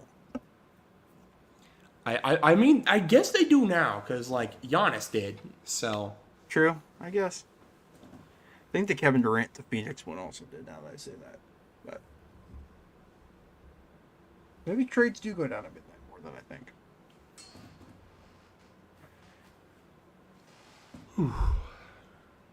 This is getting late. it is getting late. I need to speed this up. I need to see my Cavs take. My Cavs will probably pull like a 49ers and just trade out of the first round. That's okay. Well, lucky for you, the NBA draft is only 2 rounds, so you can't take a third round talent. You watch. You. Well, I guess a UDFA kind of counts. Yeah, that's a third round talent. You know what's funny is we haven't. I don't even have like a Stephen A. Smith who meme, but haven't even really had to use it yet. We haven't had like the whoa in a while. I mean, maybe. I don't even know. All these picks have like made sense, except the Morris Johnson one. That one was like, whoa. Yeah, that was the only one that was like, oh, okay, sure. Everything else has been, I mean, granted, I'd say probably the 5 funkiest picks of the draft are probably yet to come. Always like the later in the draft you get, the more room there is to be like, okay, how crazy of a reach is that really? Right. Who are the New York Knicks gonna take? And I mean, you could see a team that has like multiple second round picks just be like, yo, give me like pick 29 or something. Who's got? Well, let's see. Isn't that Cleveland's pick? Yeah, the Spurs have 3 second round picks. I know the Bulls have 2. Third. Like the Bulls have like 8 and 22 in the second round. The Rockets have 2 second round picks. The Thunder. Well, I guess the Thunder traded their second round picks. Yeah, the Thunder and The Wizards.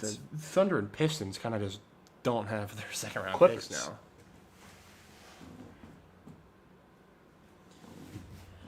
Bro, what's funny is like go to the ESPN like second round and like look at the picks and then look how many times some of these picks have been traded. Like this 41st pick, it's like from Golden State via Charlotte, New York, OKC, and Atlanta. Dude, it goes on for so long. It literally doesn't even show the entirety of the pick for me on my phone. It Right. cuts off at Atlanta. This is from Golden State via Charlotte, New York, OKC, and ...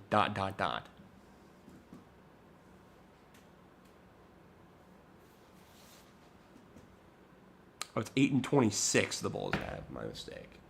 Silly me. Okay. So Silver's announcing trades. Just from earlier, like the Bennett Certs one.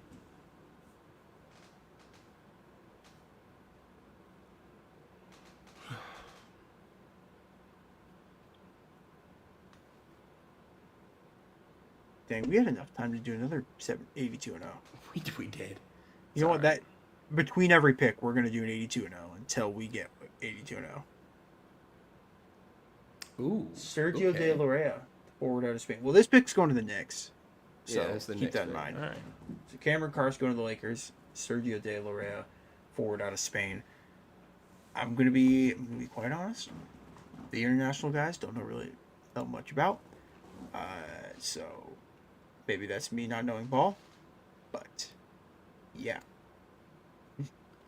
I kind of knew about Kareem Lopez, Yeah. Sergio De La Rea.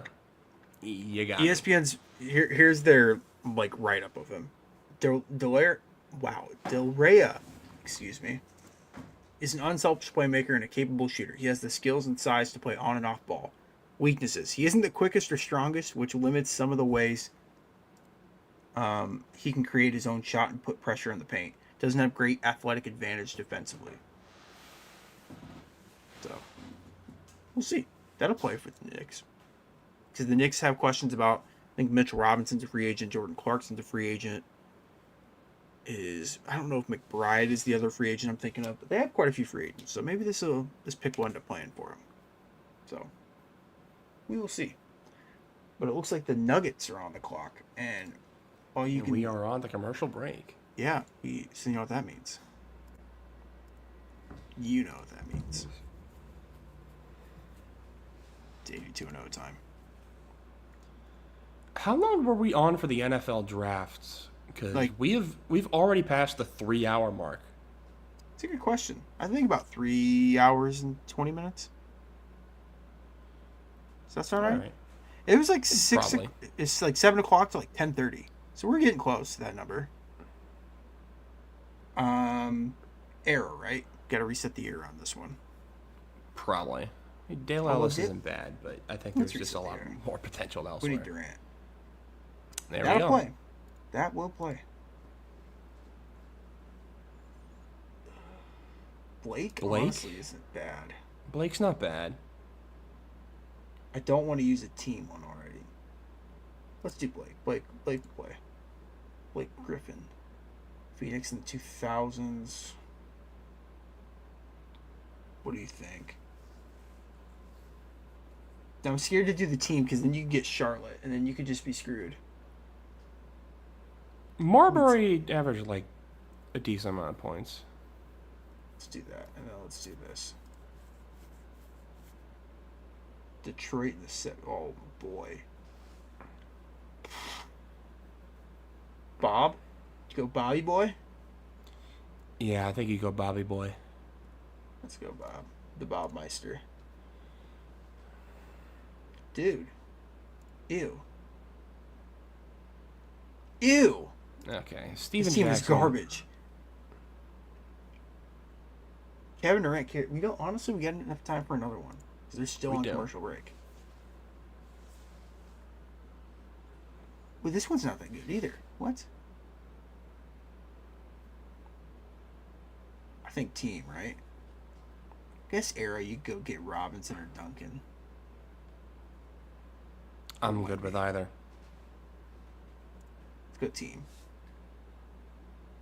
That'll play. Braun will play. 5 positions. Braun can play literally every position. Yeah. Oh, T-Mac. okay. Yeah. Great start. Oh. Oh, yeah, you gotta... Oh, we Ooh, can't get but- Braun. Morning will play. Right? Lonzo Morning? Yeah, you can do Zoe. That feels painful. Yeah, you have to do Era, try to get Wade or something. There he is. Wade, that'll play. You know what? We're going to do this. That is nasty. Hondo? That's kind of our only option here, right? Throw Morning at the 5 and LeBron at the 4. This is going to annoy me if it's not that. So Hondo. Yeah. Okay. We're still on commercial break. I don't really care. Phoenix in the 2000s. Marbury Went Marbury again? last time. Did we just do that again? Yeah, Sure. probably. These aren't real people. Well, I guess team, honestly, right? Just pray that you get Wilt. I think you have to, yeah. Wilt. Kareem? Oh, wait, Kareem's at 70s. Go with Mr. John. How many points is that for Flynn? 20.3. Oh. What did Flynn? You said Flynn. I don't know why I haven't been doing this whole time. I'm full screen. I can't see half these numbers. Wait. I think the Nuggets pick is in. We gotta hurry this one up. This one's cooked, actually, now that I think about it. Yeah, I'm gonna pick John Collins. I hate myself. It's Jova. It's Jova. Yeah. 50 wins. Yep, that was gross. On that note, Woof. the Nuggets. Yeah. Actually, pick is in.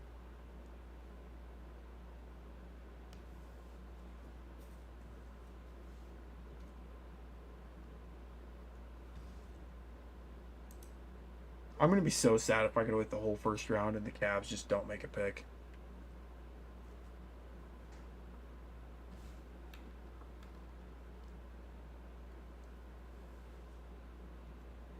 Man, that's crazy. That's all the Lakers and just Knicks. They swapped Cavs.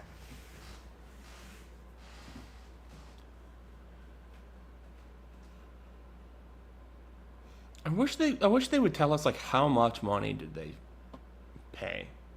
Well, it's like when Kyle Korver got drafted and then he Traded for immediately a got fax traded machine, yeah. for like a printer. Because it was like $200 or $300 Like they needed money to fund their summer league team, and then they needed a printer. Like, how down bad do you have to be, money wise, to trade Kyle Korver for printer? Well, I mean, you're drafting it like this is like the 50-something overall pick. It's not like you're like they didn't know Kyle Korver was gonna be. They should have. Like, one of the should've, best though. That's shooters the of the 2000s. They should have. That's their fault.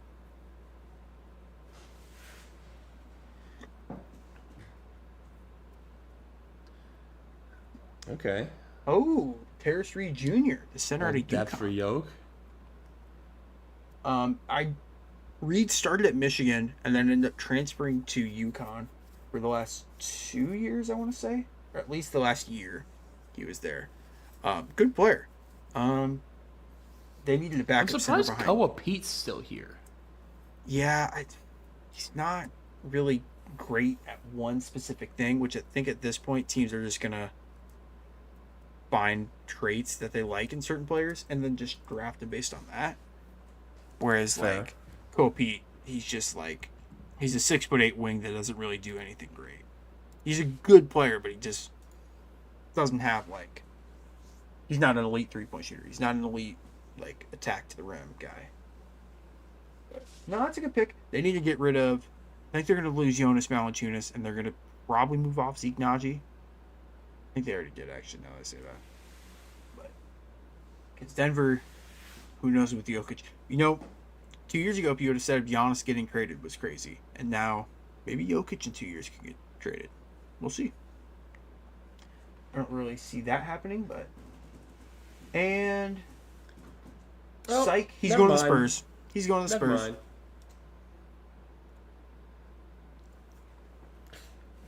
Now I really like this for the Spurs. For the 35th and 2 future seconds. All right, sure. Interesting. All right, Brock's Boston Celtics are on the clock. What would be funny? What would be the funny for Boston? Alex Robin. That'd be funny. Alex, Although who? The Yukon guy, Caravan.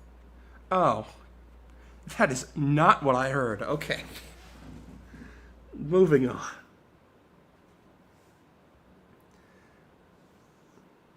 I know that we're doing a basketball podcast right now, but Braden, have you tuned into any of the World Cup games? I haven't tuned in, but I've been kind of keeping track of what's going on. We're winning the whole thing this year. Go USA. Got this in the bag. Would be sick. I mean, we're already the best country at hockey, basketball, football. Not baseball. Just that one's not possible. We're not beating out the Dominican. Yeah. They have Dominican, or I think even Japan is snatching our train at this point. Well, because the U.S. lost in the semis in the WBC this past year, and the Dominican won the whole thing. I think it was Mexico that beat the U.S. Damn, that's I think crazy. so. Now I'm gonna fact check myself.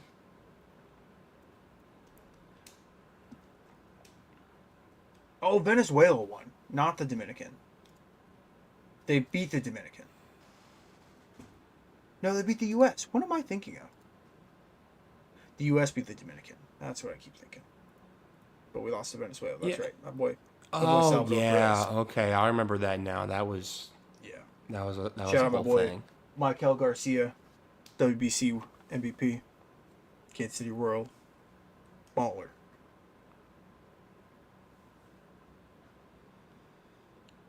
If trying to get relatively back on track here, No. if there was a way to make Brock a little less depressed about losing out on Giannis, I think Joshua Jefferson being a Celtic would probably help that a little bit. That's one for him that if Jefferson got drafted to the Celtics, I think he would buy a jersey on the spot. I think he would. I think he'd have no choice.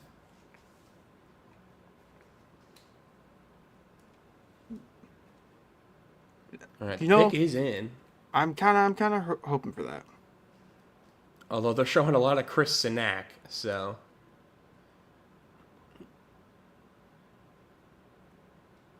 a lot of Chris Sinak. I think the pick is Chris Sinak. You think? I don't know. They have not panned off of Chris Sinak Jr. for the last 45 seconds. I don't know.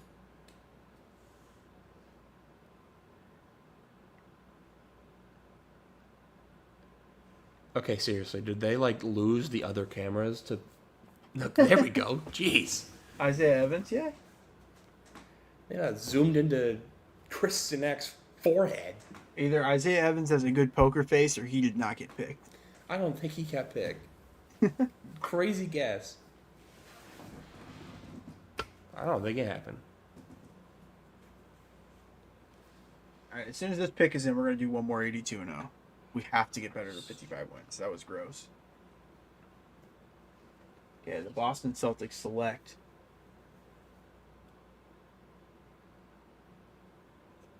Yeah, Chris Sinak. Wow. Shocker. Yeah. ESPN, hide it next time. Chris Sinak, the forward out of Houston, is the pick to the Boston Celtics. I would love to have Brock on to have his honest thoughts. But any of the Houston guys over the last few years are going to be good picks. Houston runner-up. Can we phone a friend? Is 10 p.m. too late for him to be awake right now? Yeah, probably. I would think so. But Brock probably is watching the draft right now. I guess I don't know what he's got going on, but I'm sure if he has something to say about it, he'll probably just text. he'll probably just be like, "Should have drafted Joshua Jefferson. Should have drafted Probably. Damon Lipsy." Honestly, would it'll get- probably be should have drafted Taman Lipsey. Yeah. He probably is still in delusion that they're keeping Jaylen Brown. No, he's Although one I of don't the think he few- likes Jaylen Brown. So. He doesn't really care for Jalen Brown. He's okay with he's come around to the idea of trading Jalen Brown. Again, the dynamic on the pod, if Jalen Brown would have been a Buck and Giannis would have been a Celtic, would have been. That's like if Christian McCaffrey got traded to the Chiefs. It would have been a weird dynamic. Or like I Nick don't think. Bosa. Oof. Like if Nick Bosa was like, I'm done. Trade me. It's like, well, no, first of all. I don't even know. Like, I don't think there's a world where the Niners would like trade a star player like that to the Chiefs. I think losing 2 Super Bowls to you guys, it can't happen. You never know. If it's like Sky Moore for like a 5th round pick, like sure, whatever. That's a nothing burger trade anyways. But like you're not getting somebody that actually plays. Oh, bang. What a start. Speak of the devil. Mr. Yanis. There we go.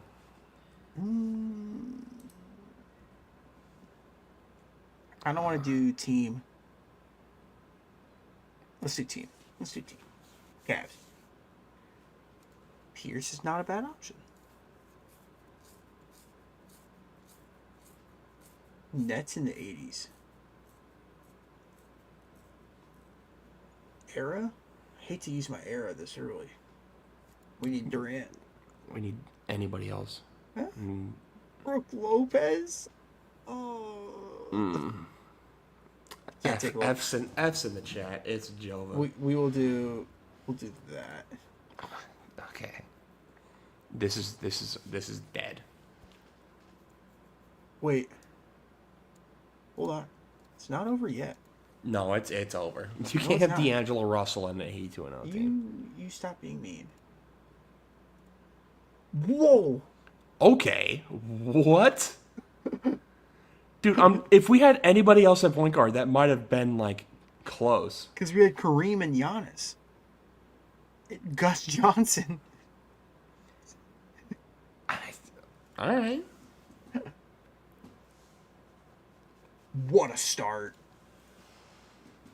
Kareem.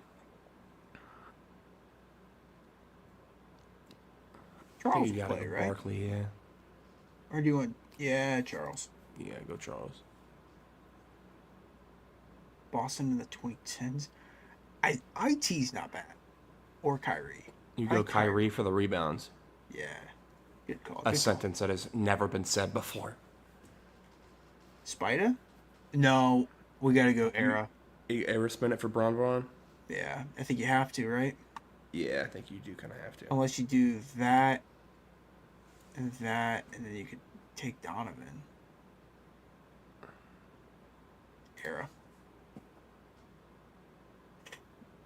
That was the risk to run. Mark Price it is. Right? Unless you move Charles to the 3 and go Sean. Yeah, let's go Sean Kemp.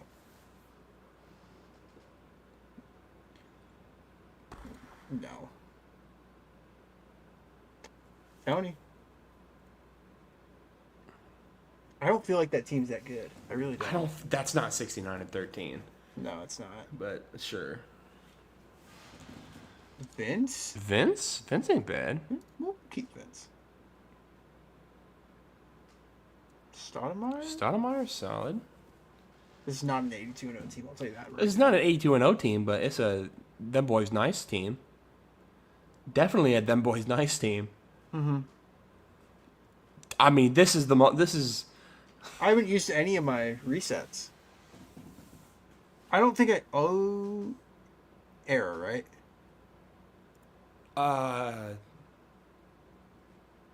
Well, Shoot. Well, I think you can. No, because Pete can only play the 2. And Gilbert can only that's play the 1. silly team. I gotta use both anyway. That'll play. What? All right, man. That does not make sense. One more before I can spam this pick in. Pistons in the 90s. You got a team spin, I think. Bulls. Patrick Ewing will play. Pat's not bad. We'll take Pat. We'll take that all day. Nuggets in the 90s. Orlando? Woolridge with 25? Sorry, I was not familiar with your game, buddy. Clippers. Shout out. World be free. Memphis in the 90s. Sharif is as good as you're going to get. Well, we can do that. And then...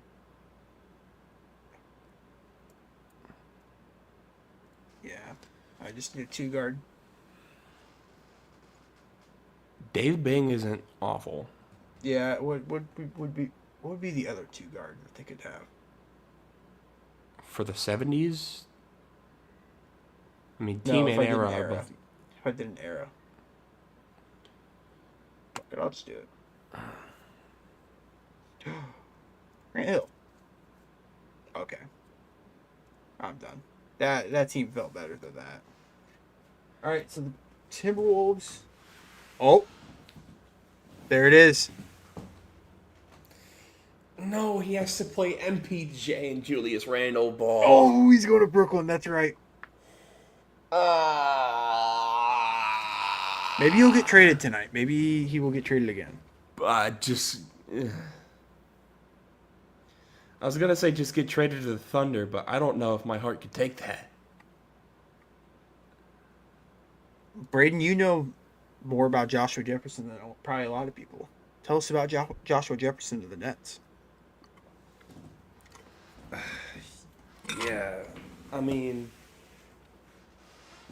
he's a heck of a ball player.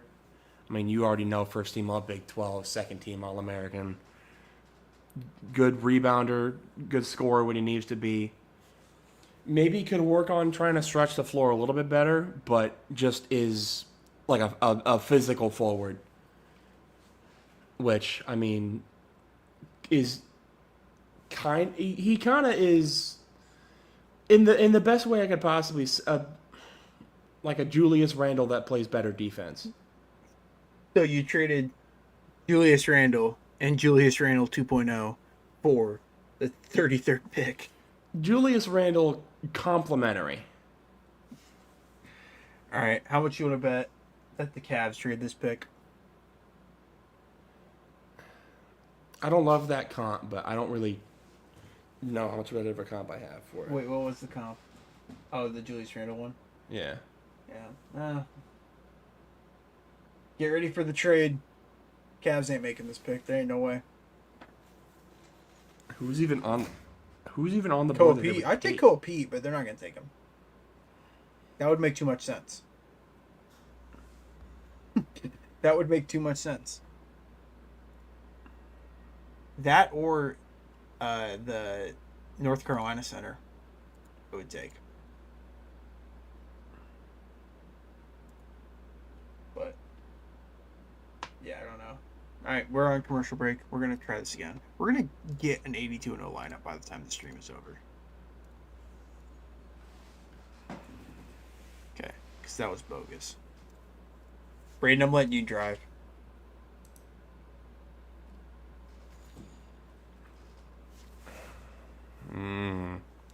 Rick Barry's not bad, but I feel like... You go era. Yeah, I'm thinking era to risk it for Will. Or Curry. Not a bad consolation. We'll take Curry.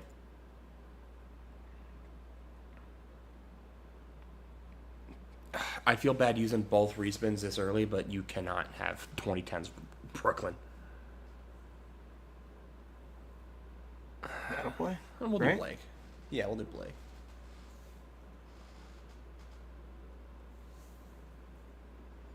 Raheem's as good as you're going to get.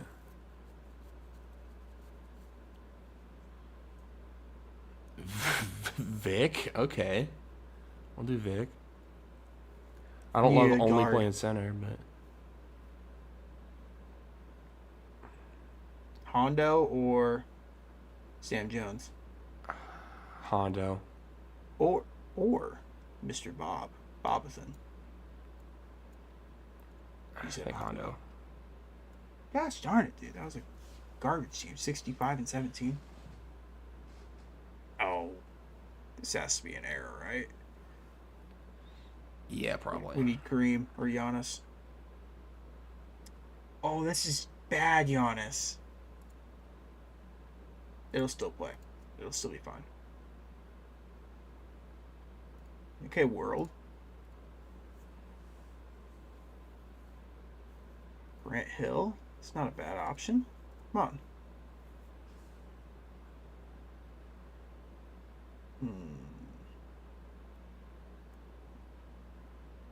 Billy or Dr. Big J? Billy. The Billmeister. We have a team swap. Might as well use it. Bulls.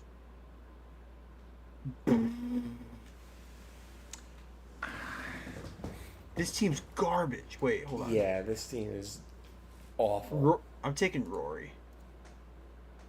My God. Yeah.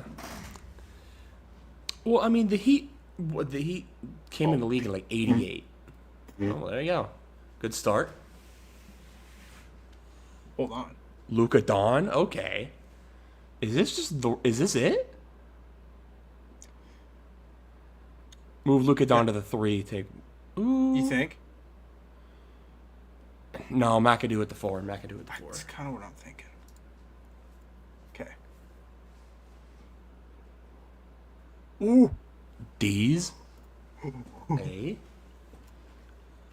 Don't tell me. Okay, but we have a team and an era swap. What do you want to use first? Good team. Charlotte, there's no good team. No! It did your. Okay, era. Era.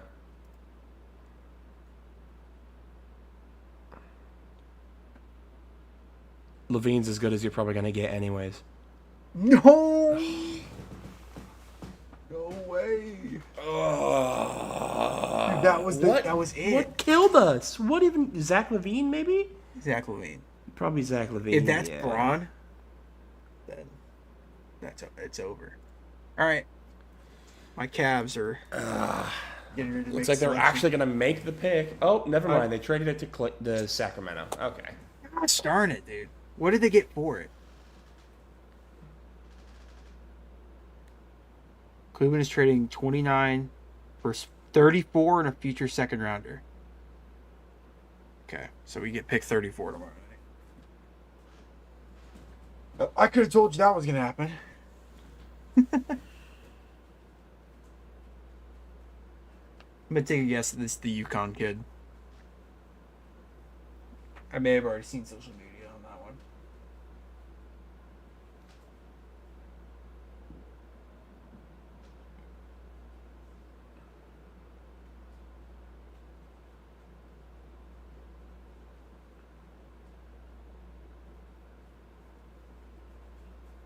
The Cavs select Mr. Alex Caravan. The absolute sniper from the Yukon Huskies. And then to close out the first round is Mr. Nico Harrison's former team. Yeah. Dallas. I will not be denied, Braden. That was the run. It was. Like what a terrible start. Team. Yeah. Well, AI. yeah. I'm AI with the braids. Bro. Al Jefferson's the best one. Big Al, yeah, you're not getting better than Big Al in any other era, so. Try to get Clyde, I guess. We're cooked. Well, Dame Dalla, alright. I'm cool with that. Moses? I don't think. I think Al Jefferson cooked it from the start, but Or Charles. Stick Charles, actually. Charles, I guess that opens because like You can do that. yeah. Wilkins?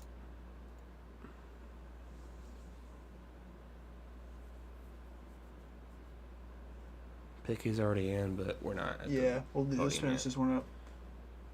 Stoudemire will play. That's Yeah. not a bad pick.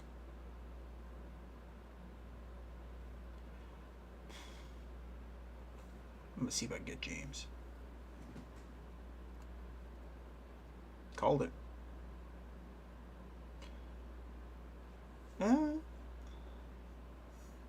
Team? Fox. I mean, yeah, you team it. Yeah, that's risky. That's take. crazy. What? What? Oh, or Luca, right? I think Luca. Yeah. Stoudemire can go there. Low key, it's I think Antoine, right? Yeah. Because he averages more rebounds, assists. It's not a bad team. We got time. Yeah, we do. They're yapping right now. Low key. We can do Z.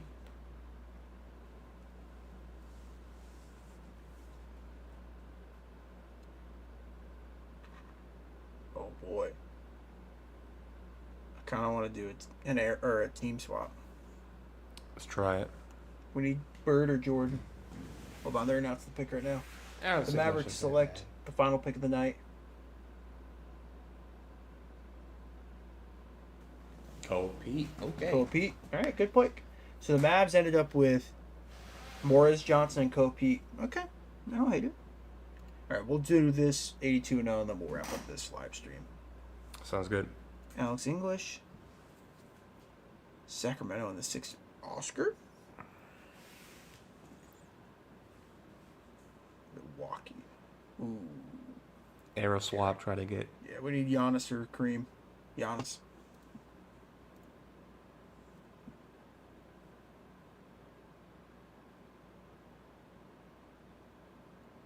Wait, these guys are all three of them.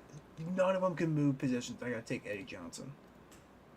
All right, that's not a bad team, but 80 and Big 2 thanks. we can live with. yeah. Big thanks to anyone that tuned in this long. If you are a sicko and watched the 3.5 hour live stream, I really appreciate you. And I think at one point we peaked at 90. I think we had 99 at one point. Did we? I think you're right. That does sound right. But be sure to like, subscribe, share the Hardwood Convos, share anything on the 5 and 5 Podcast Network. Like I said, at some point there's gonna be a college football show. The NFL show, the Between the Hashes, will start back up soon. Just kind of a low point in the off season right now. So not really much to talk about, but we'll have more NBA episodes out. Hopefully next episode we can get Brock and Hunter on so we can talk about several blockbuster moves that have taken place. But for Braden Bacon, myself, Dawson Livingston, we are signing off.